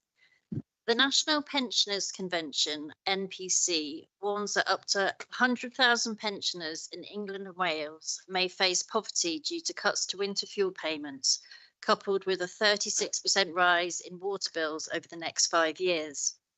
Residents in my ward are deeply concerned about the rising water costs, especially as they are already grappling with numerous other living expenses. Current water billing based on property rateable values creates unfair disparities in financial support. The NPC and other charities are calling for a single social tariff to provide consistent assistance to those in need. This motion will provide the support all our residents deserve and need. I urge all members to join me in supporting this motion. Thank you. Thank you, Councillor McGinty. Do you have a seconder for that motion? Yes, Chair, I'll second and reserve the right to speak. Okay, thank you very much, Councillor Johnson. Is there anybody who wishes to speak on the motion? Okay, has that been circulated? Okay, just circulate and then we'll have a few minutes to read that.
Okay, I don't think there's many changes to this motion, so it shouldn't take too long to read this one. Councillor Samuel, would you like to move your amendment? Yes, indeed. Thank you, Chair. I certainly we welcome the Tories developing compassion that they find themselves in opposition. You know, I'd reflect as others do that much of the business we've got tonight seems to reflect more a fear of the Reform Party than anything else. However, we are happy to support this motion. Our just view is that it simply doesn't go far enough. We certainly, for a long time, we've been long-term supporters of the idea of a single tariff, single social tariff for water companies. But the trouble is that it does not go far enough. Privatisation hasn't worked for customers. The standards of water provision have slipped. Prices have gone up, and the main priorities for the water companies seem to be profits for themselves, profits for shareholders, and salaries and bonuses for the directors. As far as that, water quality continues to decline across the country, and we see more and more instances of pollution increasing. And for instance, if you look at the recent one, Oxford-Cambridge rally, where the water was actually unsafe for people to fall into, which the age-old tradition of throwing the cocks into the water had to be abandoned because of the fact that they would likely be poisoned if they actually swallowed into the water. The privatisation hasn't worked. Standards have slipped. And it's quite likely to say that in the longer term, we will find that a lot of the water companies are failing, particularly Thames Water is likely to fall into, is likely to fail completely in the longer term. So our view is that as well as having a single tariff, we should continue to press for returning the water companies and water industry into public ownership. We certainly appreciate the fact that it isn't possible at the moment. National funds are quite short at the moment, given that on taking government, Labour found there was a 22 billion black hole in the country's finances. So it can't be done right away, but as a long-term ask and as a long-term direction of the water industry, then that's what we call for. So that's why we're adding this part into the amendment, and we hope that everybody can support the fact that the current way to supply water isn't working and it should be brought back into public ownership. Thank you. Do you have a seconder for this amendment? Councillor Cole. Thank you, Chair. When I seen the Conservatives move motion on single social tariff for water, I nearly fell off my seat. It's an issue you'll often hear discussed in the back rooms of fringe events at party conference, Labour Party conference, that is. I'm not sure it's discussed at Conservative Party conference. Happy to support the amendment, but another thing that you often hear discussed in the back rooms of fringe events and Labour Party conference is nationalising the water companies. They absolutely should be nationalised, Chair. They've profited millions of pounds while bills goes up and services get worse. So in the nicest possible way we've moved this amendment, we could have been very more political about it, but we'd hope the Tories be brave and join us in supporting this amendment. Councillor Johnson, do we have anybody wishes to speak on the motion? Yes, Councillor Johnson. Thank you, Chair. Everyone in the chamber tonight agrees that being able to afford your water bills is essential to living a dignified life. In the past 2 years as a North Tyneside councillor, I've been struck by the number of older people in my ward who have told me that they are concerned about managing their water bills. Support does exist in the form of social tariffs for water bills, but there is currently a postcode lottery with each water company providing a different scheme. It's now time for the Labour government to introduce a single social tariff for water bills in England and Wales. Independent Age, a national charity who specialise in improving the financial position of people encountering hardship in later life, recently commissioned a report on this issue and found that nearly 750,000 pensioner households may currently be experiencing water poverty.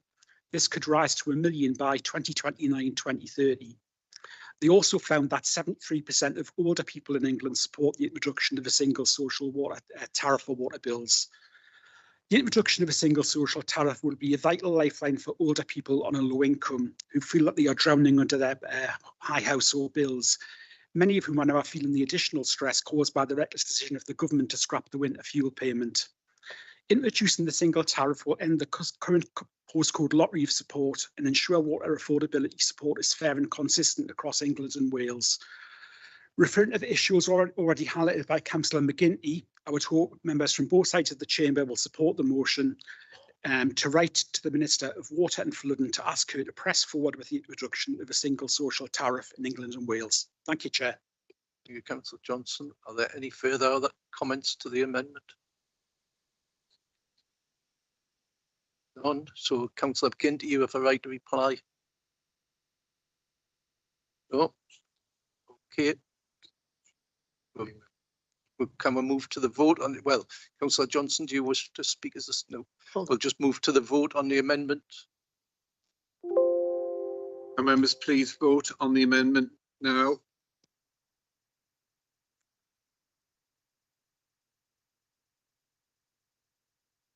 Members have voted on the amendment. I'll close the vote. Okay, that's 44 in favour, 7 against, so that amendment now becomes a substantive motion.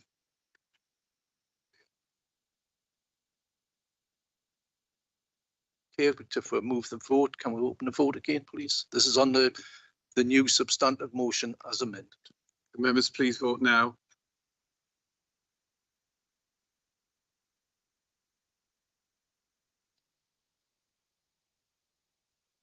All members have voted. I'll close the vote. Okay, that now has been passed, 52 in favour, none against and no abstentions. So that's now passed. Thank you very much.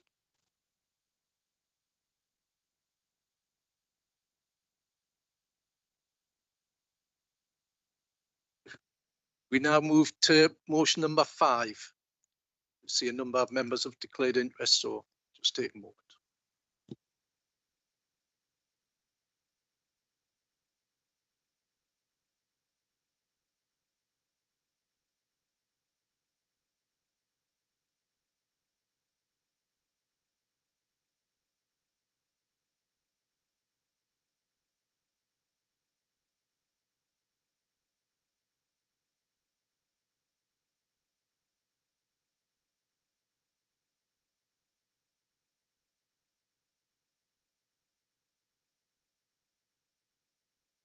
Okay, motion number 5, signed by Dr. Ollie Scargill, Councillor Bones and Councillor Johnson.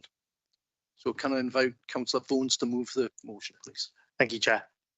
Ensuring public funds are spent effectively, transparently and for the benefit of our residents should be a key priority for this council. Voluntary community and social organisations, alongside community interest companies, play a vital role in supporting our communities. They provide services and initiatives that change lives, and this council should be proud of its role in funding them. However, with increasing financial pressures, we must ensure every pound delivers maximum value. This review isn't about cutting funding, but making sure that benefits are clear to residents and there is robust accountability. There are examples locally where some community interest companies receive huge sums from the council and then go on to make significant payouts in direct dividends. One such organisation has received over £750,000 of direct council funding since 2017, making up a majority of its funding, while also paying out directors' dividends of over £70,000 per year. This has left many residents asking if that's really value for money for our taxpayers. Examples like this clearly undermine public trust in organisations which in the main do brilliant work.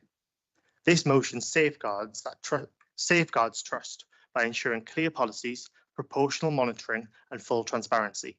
We can't afford to let a few bad apples spoil the whole barrel. It's also about fairness, ensuring that small grassroots organisations aren't unfairly burdened while maintaining high standards for accountability. This is about putting our residents first and protecting the vital role of our voluntary and community sector. I hope all councillors will support this motion. Thank you. Thank you, Councillor Bones. Do you have a seconder for that? Okay, Councillor Lilly will be seconder. Would you like to speak now? Yeah.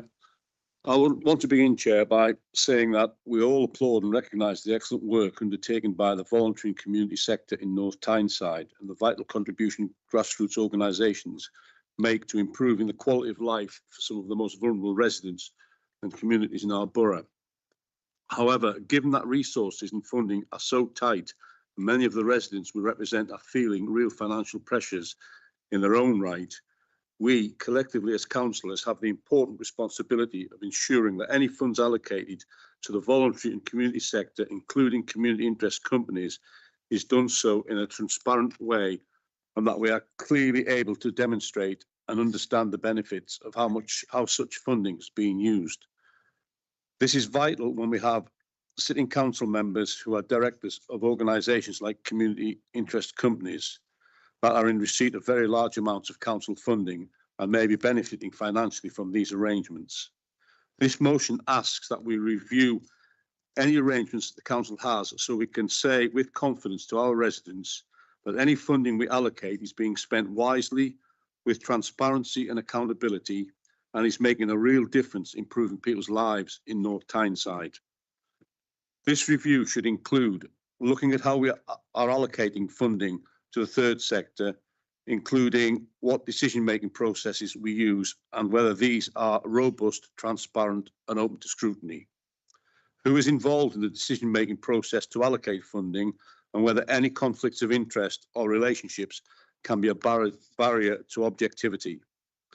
How we measure outcomes and collect evidence to demonstrate any funding given is benefiting residents and whether organisations have good record-keeping systems in place to show the number of beneficiaries they work with and what positive change has taken place. Whether these organisations provide value for money, how often these arrangements are reviewed, how we communicate the outcomes of this work to our residents, which gives them a clearer understanding of the impact funding of this type can have. I hope all members will vote to support this motion. Transparency and openness are vital when it comes to decision making, and we need to demonstrate that our procedures, processes and monitoring of all grants we allocate are watertight. Thank you, Chair. Councillor Lilly, are there any comments on this? Councillor Carl Johnson. I'd like to move amendment, Chair. I've already circulated. Okay, can we circulate that, please? Again, we'll just give it a few minutes for people to read it.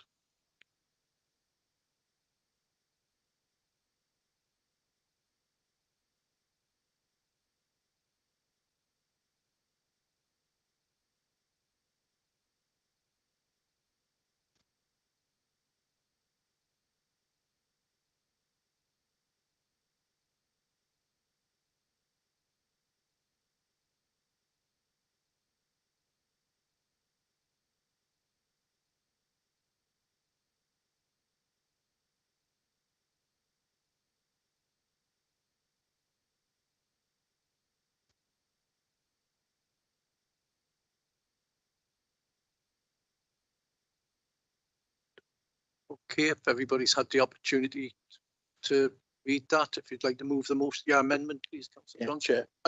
I hope the opposition will accept in the spirit of this amendment as intended. Absolutely happy to look at this, you know, more than happy to look for transparency hours.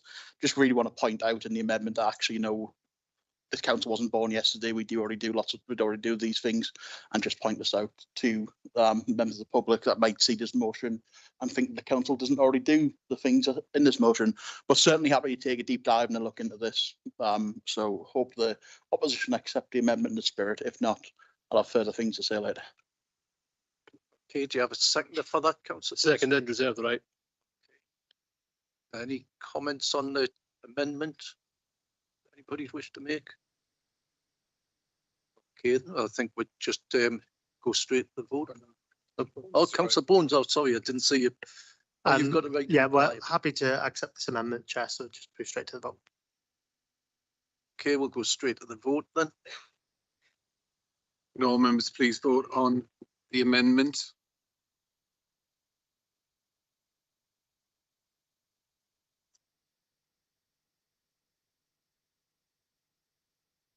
All members have voted. I'll close the vote now.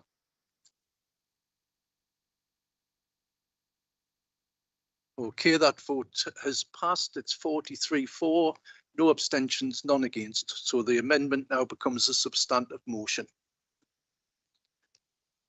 Councillor, we'll go straight to the vote on that. Can all members please vote on the now substantive motion?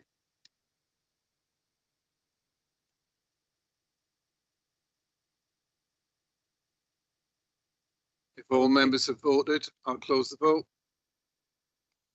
Okay, again, that's 43-4, none against and no abstentions. So that motion is now carried. Thank you very much, everyone.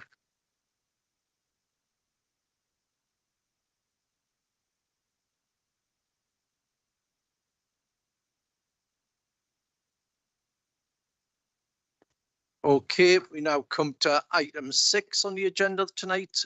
It's the meeting schedule for next year. Can I ask the Mayor Norma Redfern to move the report, please? Thank you, Chairman.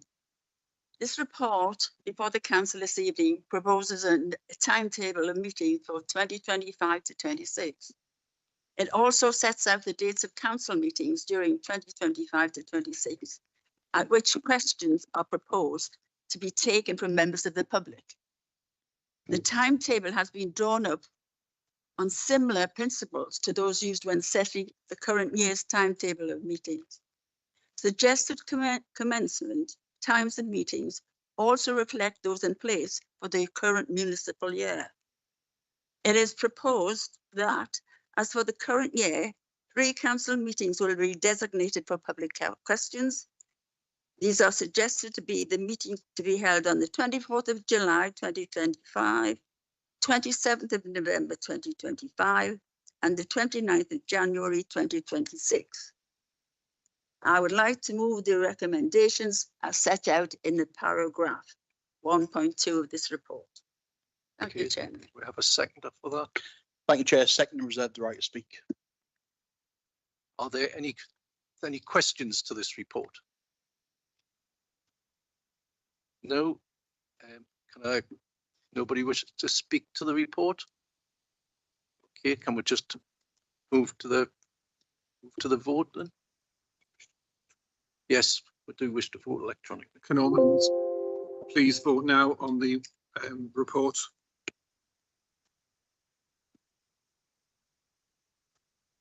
If all members have voted, I'll close the vote. Okay, that's carried. 51 votes for, none against and no abstentions.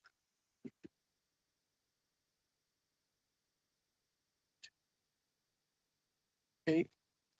We now move to item 7 on the agenda, which is questions by members of the public, members of the council.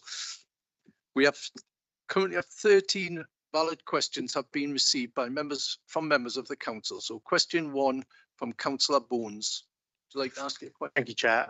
In interest of time, I'll withdraw this question. Okay, I believe Councillor Clark, you're responding. Oh, sorry, Chair. I've withdrawn the question. Oh, you've withdrawn it. Oh, I thought you said you were taking it. My apologies. Okay. You have, where are we? Question 2 from Councillor Lilly. Thank you, Chair. With the confirmed closure of Monks Eaton High School, what criteria will be applied to allocate future pupils to their high schools? Okay, Councillor Phillips, I believe you're responding. Thank you, Chair.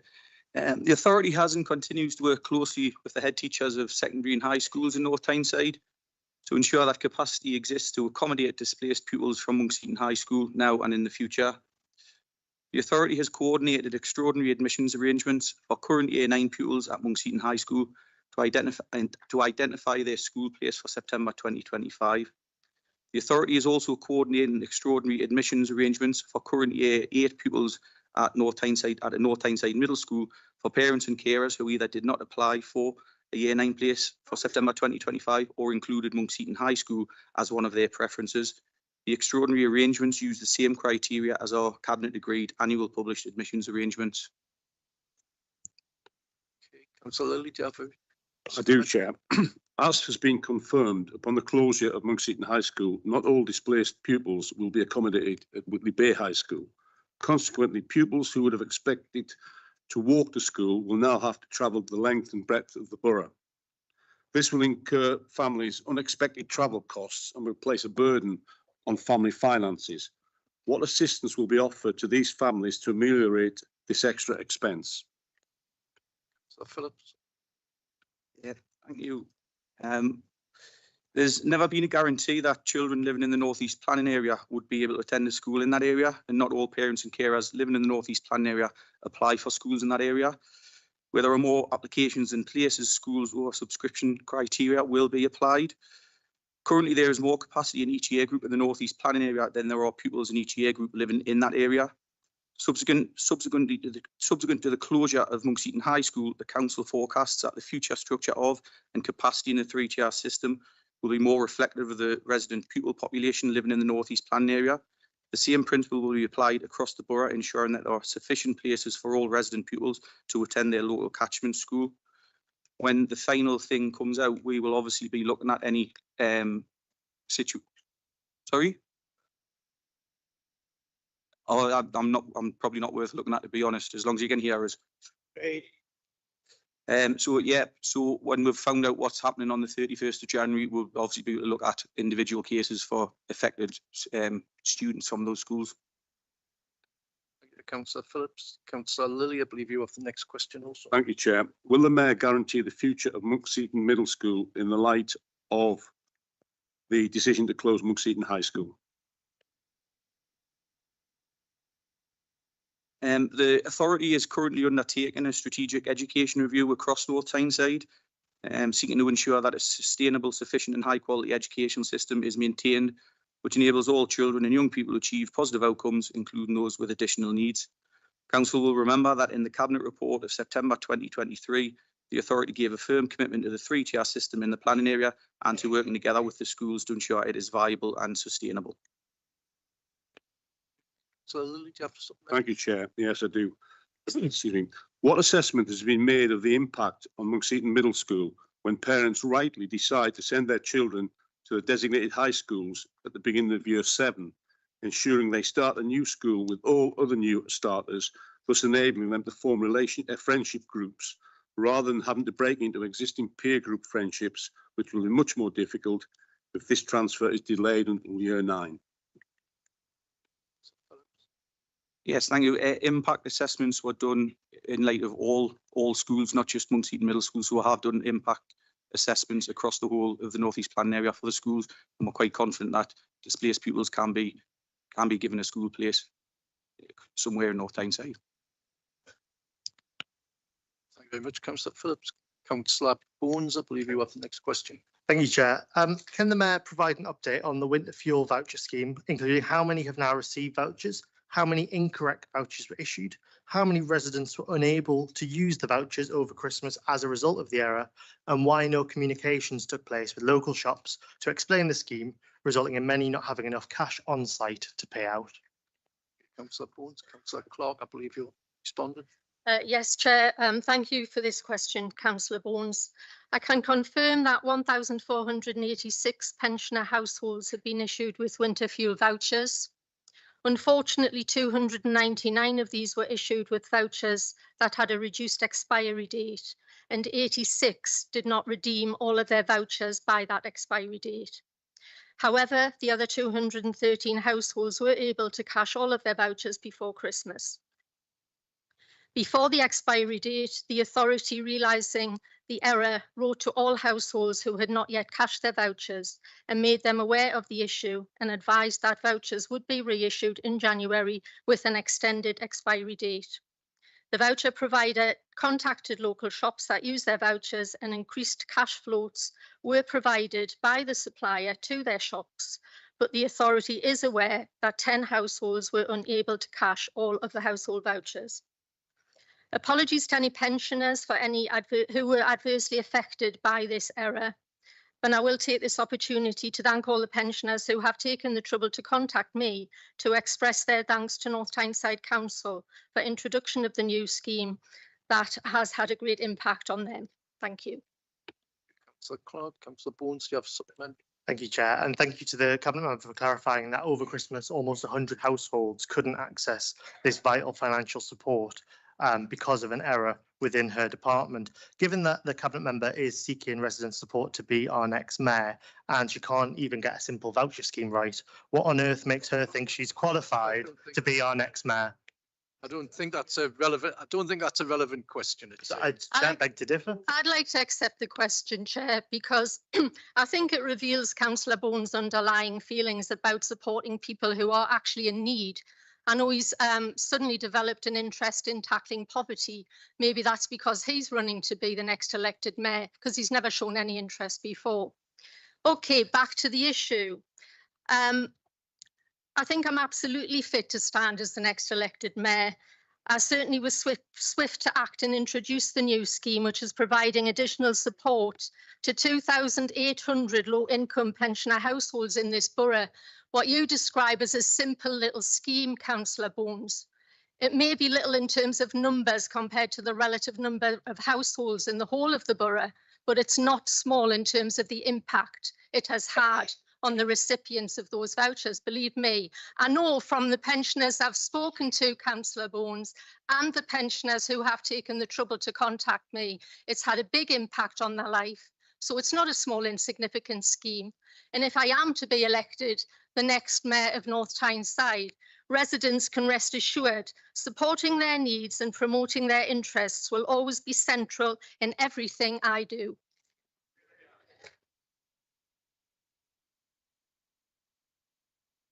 Okay, Darren, have you, now, Councillor Scargill, I believe you're asking the next question. yeah, is anybody leaving for this question or? So- Is, Sorry, I is didn't no one quite leaving catch for it. this question? I thought someone was.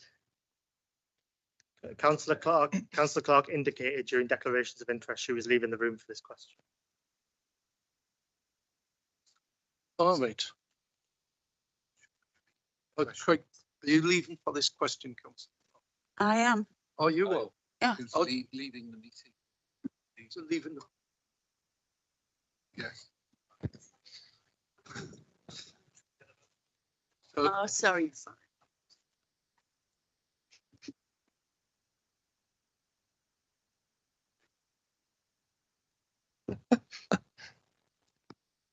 Okay, then Councillor Scargill, can I ask? I'll just wait for Councillor Cruddas to leave the room. Councillor Lutz. Hold, Councillor Lutz.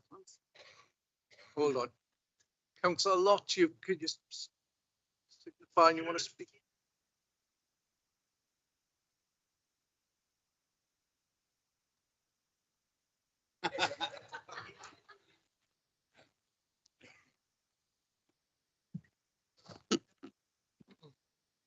Okay, thanks very much for that. We're now on to question 5, and it's Councillor Dr. Scargill's to ask the question. Okay, thank you, Chair. In 2019, Cabinet agreed to the freehold sale of the eastern section of the Innisfree allotments for the sum total of £1. How much was the land estimated to be worth, and how much rental income has been foregone since the sale in 2019? Redfern, would you respond? Yeah. Thank you, Councillor Dr. Scargill, much appreciated. In June 2019, Cabinet received a report on a proposal to transfer the authority's interest in the eastern section of Innisfree allotments to a community interest company. But the transfer did not progress, and the land is estimated to have a value of £13,000. Okay, thank you. Redfern, do you have a supplementary, Councillor Scargill? No. Okay. Question 6, Councillor Johnson. So, Chair, I don't think that's appropriate. Can we just carry on? We're going into question 6 now. Councillor Gray should retract that ageist comment towards Councillor Scargill. He's older. He's older than me, isn't he? Hold How old on. are you? Oh, I'm 26. My apologies. My apologies for incorrectly assuming your age, Councillor Dr. Scargill.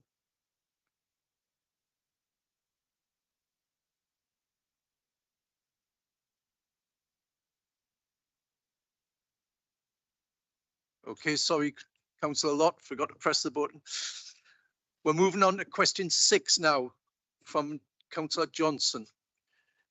Thank you, Chair. I'm happy to take the question as read, but just to echo what Councillor Lott's saying, I think the acoustics in here do need to be looked at because sometimes it is very, very hard to hear what's going on. So if I could have a review of the sound before the next meeting, we do need to look at it because I think it's created 1 or 2 issues tonight of possible misunderstandings as well. So we need to have a look at that before the next Okay, meeting. I think we can understand So thank you, where Chair. that. Take the question as read. Okay, Councillor Hannah Johnson, I believe you're answering this. Thank you, Councillor Johnson. The authority are not responsible for water quality, but we have been working alongside Northumbrian Water and the Environment Agency for some time to investigate the concerns at Cullercoats. We understand how important this issue is for the people of North Tyneside, and it is for this reason that the elected mayor had decided to create a Cullercoats Bathing Water Quality Task Group. The purpose of the group is to bring together different stakeholders to help create a shared understanding of the issues and challenges around the situation. The group will also receive progress updates from partner organisations in relation to ongoing investigations and works to try and resolve the issue. Up until now, a huge amount of work has been undertaken and to identify the source of contamination and to improve the sewage network, as well as fixing private home connection issues.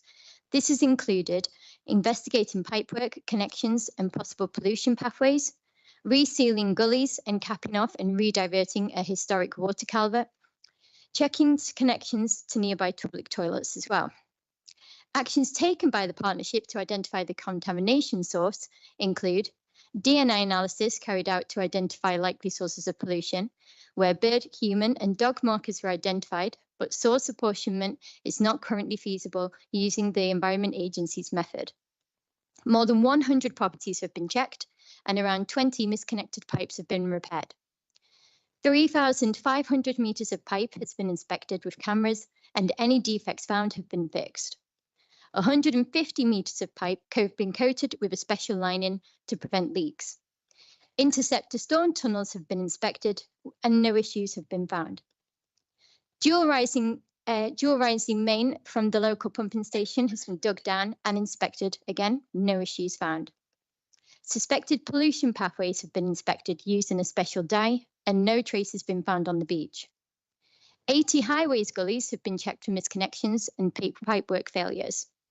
20 soakways and gullies have been sealed to prevent foul water entering the ground. Issues at private properties have also been resolved. More than 900 water samples have been taken from both within the bay and locations around the surrounding catchment. Further sampling and tracing of old culverted watercourses that was found and capped off from the beach in 2011. There are plans to divert into local combined sewage networks in early 2022 at a cost of around £85,000. Understanding the impacts from groundwater with new boreholes which have been drilled and sampled. 10 square litres of biodegradable fluorescent dye has been used for tracing. Over 60,000 has been spent in investigating local drainage and fixing any issues. Around £110,000 have been invested in water industry national environment programmes to determine the most likely causes.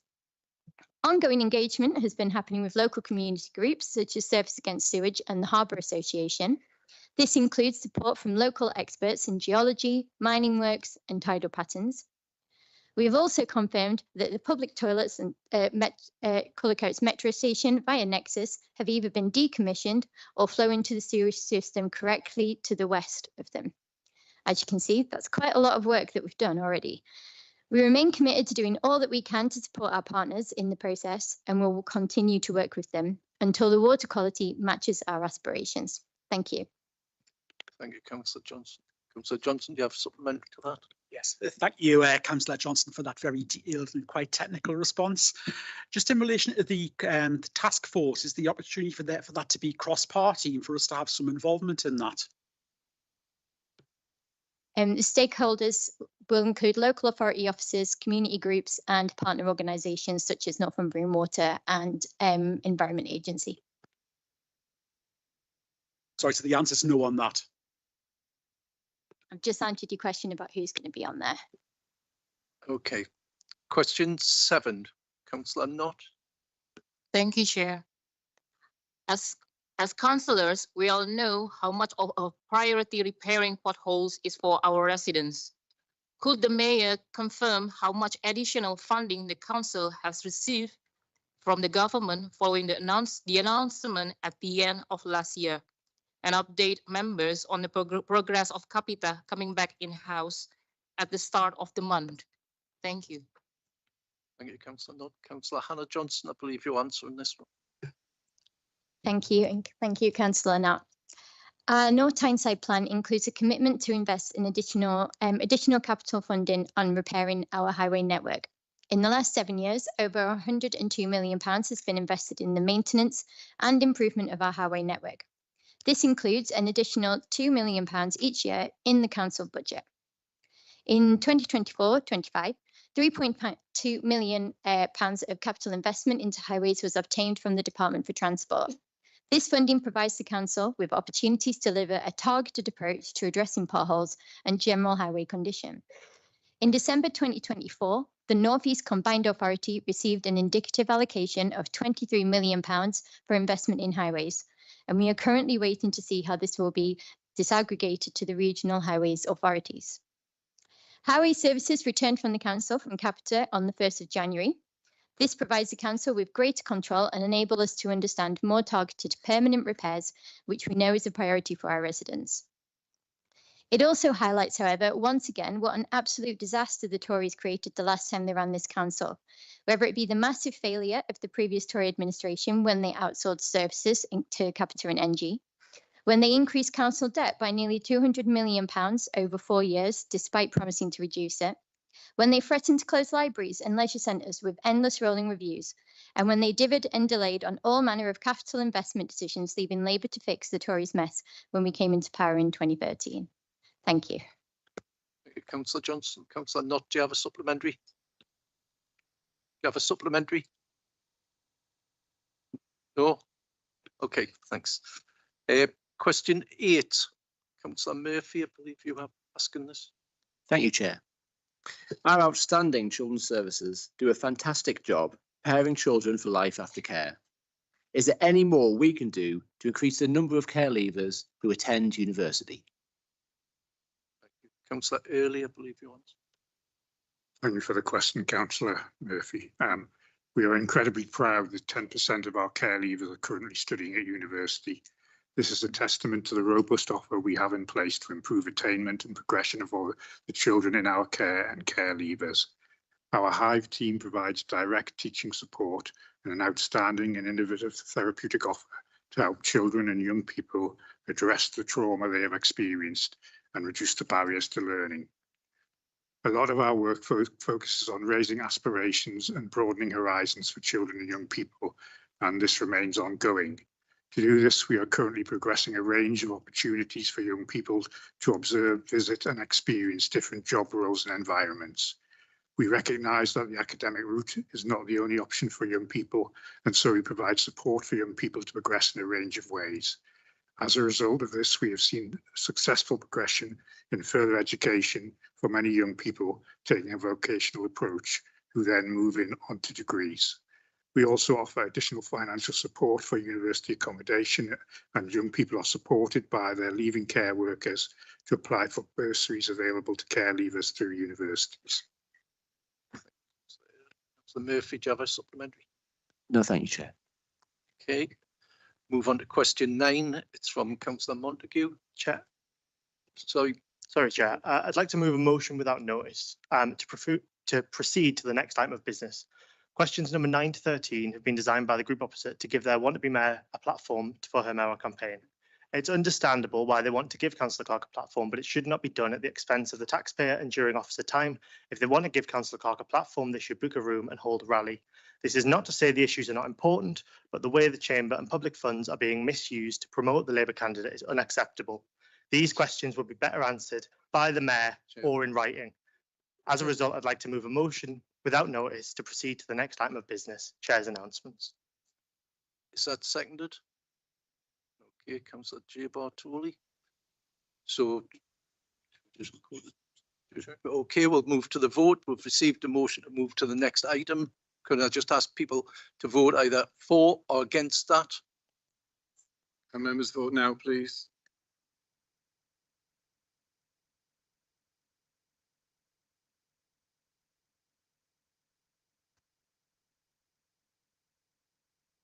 All members have voted. I'll close the vote.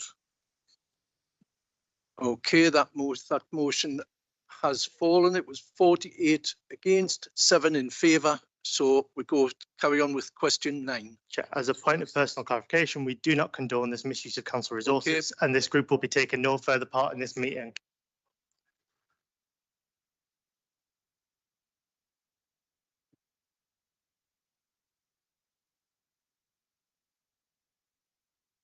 Hold on, just let everybody go and then we can get on with the business.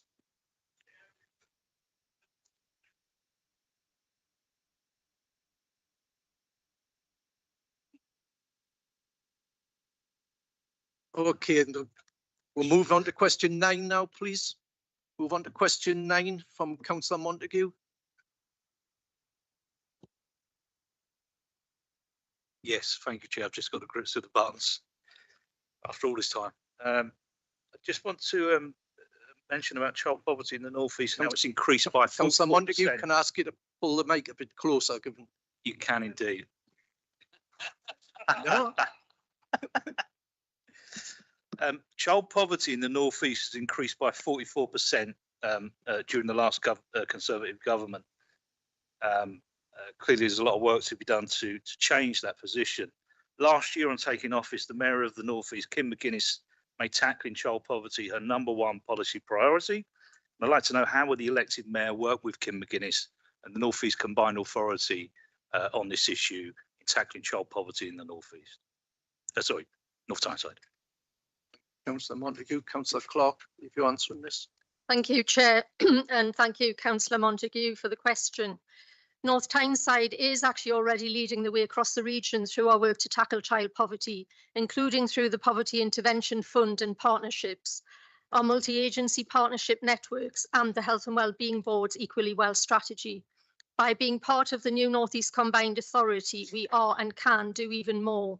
As part of the North East Combined Authority's Cabinet, our Mayor plays a key role in developing and shaping the region-wide strategy to tackle poverty. That strategy now includes setting up an innovative regional child poverty reduction unit to develop new ways to tackle this highly complex, multifaceted issue. This is the first child poverty reduction unit in the UK, and we will be working very closely with the North East Combined Authority around this key priority, which I believe is an exciting opportunity to make a real difference to the lives of children. The work will focus on 4 key areas, excuse me, ensuring the best start in life, maximising family income, supporting people to be able to get into work, and sharing best practice across the region. North Tyneside families have already benefited directly through our regional work, including 42 schools which have had support, including after-school clubs and family learning, school improvement support, staff professional development, and different bespoke grant-funded projects. We've also had 128 baby boxes provided to families to ensure essentials are in place for newborn babies. I'd also take the opportunity to welcome the Labour government's groundbreaking Children's Wellbeing in Schools bill that includes a range of policy areas that will support poverty reduction, aiming to break the link between a young person's background and their future success. Thank you. Thank you, Councillor Clark. Councillor Montague, do you have a supplementary? No, I don't. Thanks for the response. Thank you. Montague, sorry. Move on to question 10. It's from Councillor Gray. Thank you, Chair. After 14 years of austerity, the NHS is really struggling while millions of people don't receive the care they need and deserve. The winter flu season has demonstrated the consequences of underfunding the NHS by successive Conservative governments. Will the elected Mayor explain what North Tyneside Council is doing to protect public health in North Tyneside? Councillor Gray, I believe you're answering this, Councillor Clark. Thank you. Thank you, Councillor Gray, for the question. I mean, a short answer would be an awful lot across all areas of life. We know the NHS is currently facing a major crisis and major challenges both now and looking ahead into the future. And in fact, we were just discussing that at this morning's Health and Wellbeing Board. In North Tyneside, we know we're very fortunate. Our residents are served by an excellent NHS service. But what we know is going forward, though a well-funded health service is vital, we need to reduce the demands on our health services. And that can only be done through preventative measures and further investment in prevention. And I do apologise, I'm losing my voice. And that's where public health comes in, because public health is essentially about protection and prevention.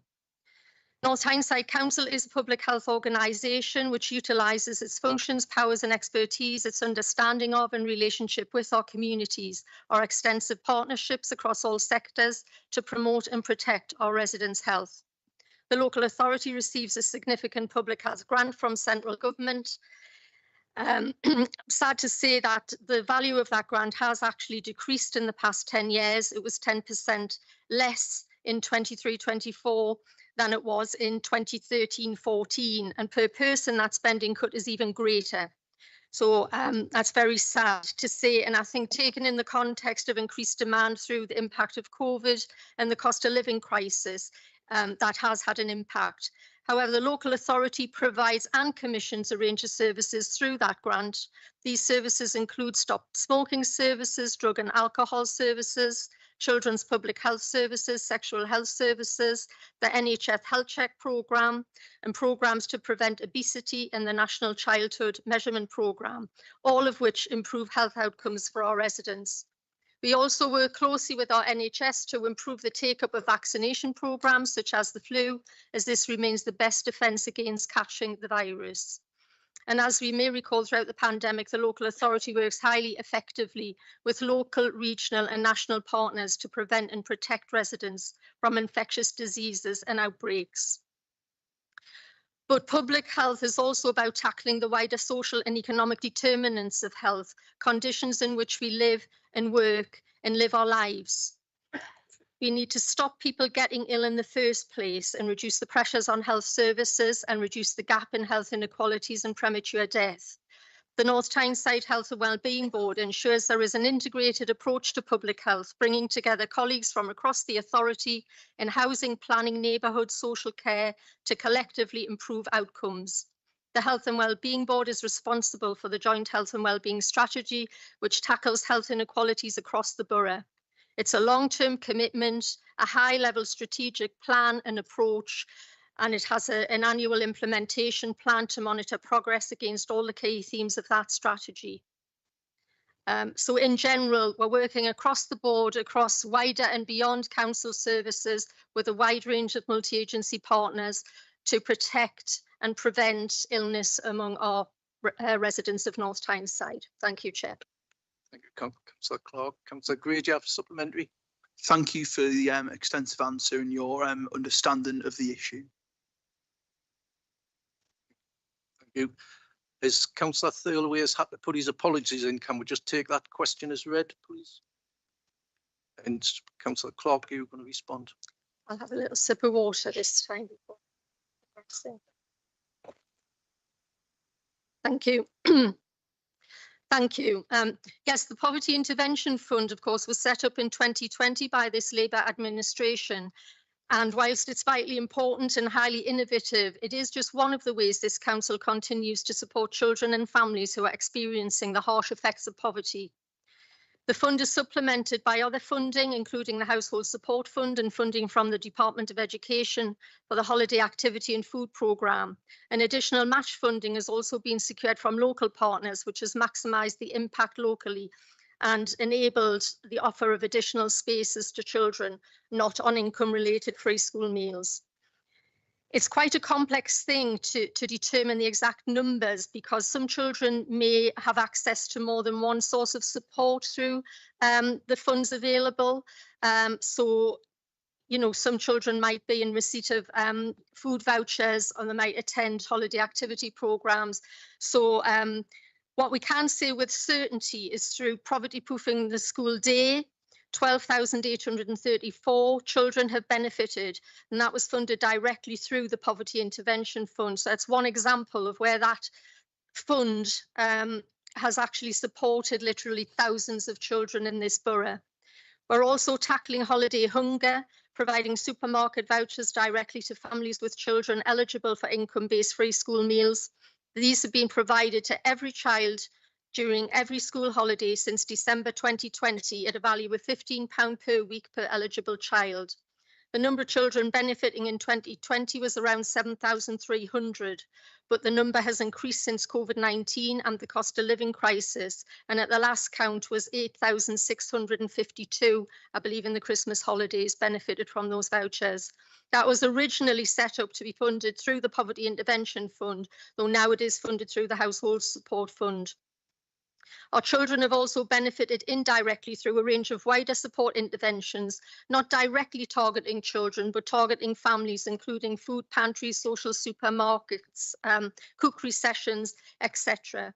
And in addition, the Holiday Activity and Food Programme has supported 8,565 children with meals through the DFA Holiday Activity and Food Grant and match funding from local partners. Uniform grants have been given to 803 families, and winter clothing grants have been provided through vouchers to 997 families. Those are funded through the Household Support Fund. I think what's been a really exciting development since the introduction of the Poverty Intervention Fund is there's been a much more sharper focus on tackling poverty here within North Tyneside, and we've set up multi-agency Poverty Intervention Partnership Board. We have the Community and Voluntary Sector Partnership Network, as well as the elected member Poverty Intervention Steering Group, and all of those structures feed into identifying priorities and directing targeted resources to where they're most needed. Thank you, Chair. Thank you, Councillor Clark. Councillor Day, I believe you're asking the next question. Thank you, Chair. As a local authority, how can we work together with our regional mayor, Kim McGuinness, and the Police and Crime Commissioner, Susan Dungworth, to create a situation where women and girls can have increased trust, confidence, and importantly, perceptions of safety when walking our streets? Thank you. Thank you, Councillor Day, for this question. I think whilst we're very fortunate that North Tyneside comparably is a safe place to live, work and visit, I firmly agree we must absolutely continue to find ways of ensuring women and girls always feel safe and feel safe in all locations across the borough. And this is an issue I feel extremely strongly about on a personal level. We are working in numerous ways with the regional mayor and the Police and Crime Commissioner around this particular agenda, as reflected in our various documents, strategies and plans, including the Safer North Tyneside Partnership Plan, the Police and Crime Commissioner Violence Against Women and Girls Strategy, the White Ribbon Delivery Group Domestic Abuse Partnership, etc. In addition, the Council receives a grant from the Police and Crime Commissioner's Office to support the work of our Community Protection Team in carrying out patrols across the borough that provide a visible reassurance to the community. This work is carried out through the Safer Streets Fund Round 5 programme, Women's Safety in Public Places. The programme aims to change attitudes and behaviours towards violence against women and girls, in line with the Mayor McGuinness's manifesto, with the long-term goal of reducing crimes in public and to improve the feelings of safety for women and girls in public spaces and the nighttime economy. The Community Protection Team have carried out over 150 patrols and engaged with or supported 117 people, providing additional assurance in our communities between April 24 and December 24 as part of that particular initiative. I'm really pleased to see that the safety of women and girls is a key area of focus for the new draft local transport plan for the North East Combined Authority area, which is currently open for public consultation. Thank you. So did no supplementary. Okay, move on to question 13 from Councillor Hallway. Thank you, Chair. As we welcome the regional government's commitment to deliver a zero tolerance policy towards hate crime and harassment on public transport, what sorts of new measures can women in North Tyneside expect to see when they travel on bus and metro? Thank you. Thank you for the question, Councillor Holloway. One of the core aims of the Our North Tyneside plan is to deliver a secure North Tyneside, and we have made a commitment through our hate crime policy statement to work with all key partners to prevent the occurrence of hate crime. As stated earlier, the safety of women and girls is a key area of focus for the new draft local transport plan for the North East Combined Authority area, which is currently open for public consultation. The draft plan sets out a number of proposed actions, including raising awareness of channels available to report concerns, either by telephone or text message, a targeting of resources at areas identified by women and girls in the region as feeling unsafe, and enhanced training for staff on the transport network to help prevent and manage violence against women and girls. So there'll be a wide range of improvements are mentioned in that draft plan, including on public transport, but also at stations and in between stops. The authority has worked together with Northumbria Police and Nexus through Operation Coastwatch and Operation Maple to help prevent antisocial behaviour on the metro and in the coastal areas, and all metro stations are now alcohol exclusion zones and are covered by Nexus CCTV. Our community protection teams are working alongside Nexus and neighbouring local authorities to carry out targeted patrols at interchange hubs where females may travel alone or are returning from an evening out with friends and may be vulnerable. The situation will further improve as the new metro fleet is brought into service. There are 44 high-definition digital CCTV cameras on each of the new metro trains. The carriages have an intercom system on board, which allows customers to speak to the driver at the push of a button. They also have brighter, clearer lighting, a more open layout with linear seating, which offers visibility right down the length of the carriage. The authority also coordinates meetings with public transport operators through the local bus board. Our plans for the North Shields Transport Hub were developed with safety in mind, and before finalising the design, we held consultation events focused on improving public safety, specifically for women. Based on the feedback received, changes were made to the design and operation of that building to further improve public safety. Both the authority and Nexus are also signed up to support White Ribbon, which is a partnership to prevent violence against women and girls. Following the public consultation period on the new draft local transport plan, I look forward to welcoming the final plan and to see further improved safety measures to protect women and girls and indeed all of our residents across all of our transport systems. Thank you. So Hallway, do you have a supplementary? No, thanks for that very reassuring answer. Thank you. Thank you, Councillor Clark. Mayor Redfern, moving on to item eight. Chair, before we move on,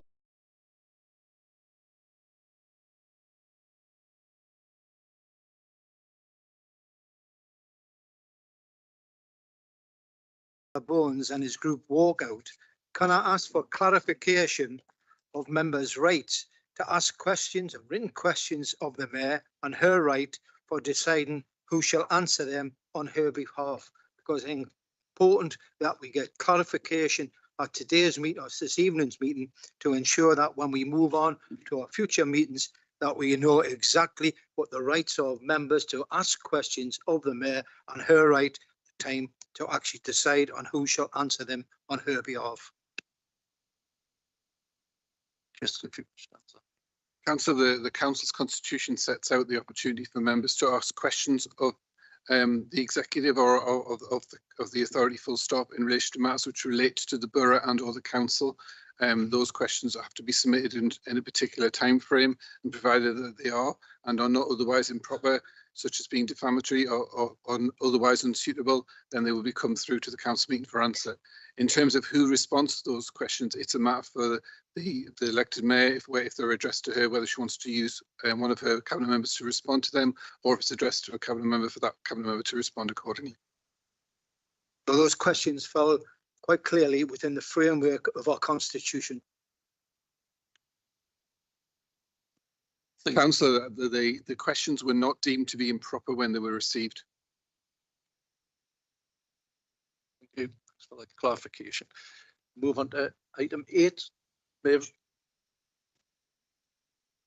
Right. Okay, it's on the chair's announcements.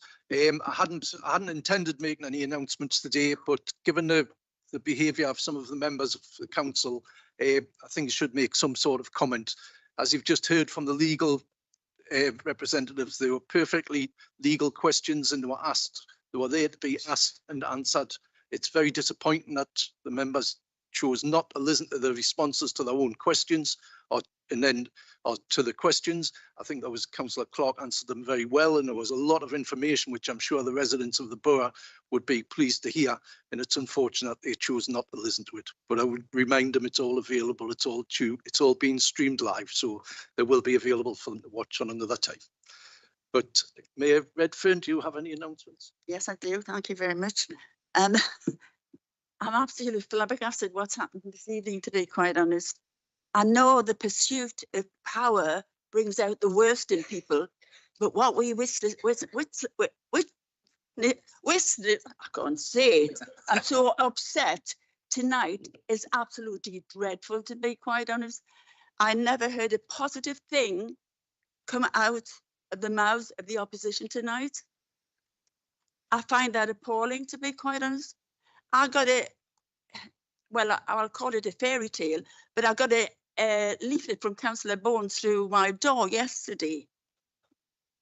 And it's going to Tynemouth, and it's going to Cullercoats and Monkseaton and Whitley Bay. And I have to tell you, I was absolutely shocked, because it barely is about the truth. And when you become a councillor, you're actually communicating the council's work to our residents. And it's a disgrace that some of it is twisted. It's full of misinformation and things that we hadn't even agreed to do. So I think the next time we should be asking in council, if you find anything come through their door from the opposition, is this true? So the public know actually which is right and which is wrong. I am sad that he's gone, to be quite honest, because I'm sure he lives in a world of Walter Mitty. I mean, I've read lots of the things that he's written and he said, and I can't believe that I'm in the same world. Now, he might think that about me, but I've got a lot of people think I'm not in that world, to be quite honest, because I'm one person who will just be quite honest and say exactly what I think. For me, I have always been on this council for a number of years, and we work with the opposition lots of times. And I've never known, and some of my councillors have said to me, I've never known it to be like this, to be quite honest, which is quite upsetting. And I wanted Councillor Bones to be here because I wanted publicly to thank our children's services and every member of staff in that member services, and the partners and the carers for actually giving us this amazing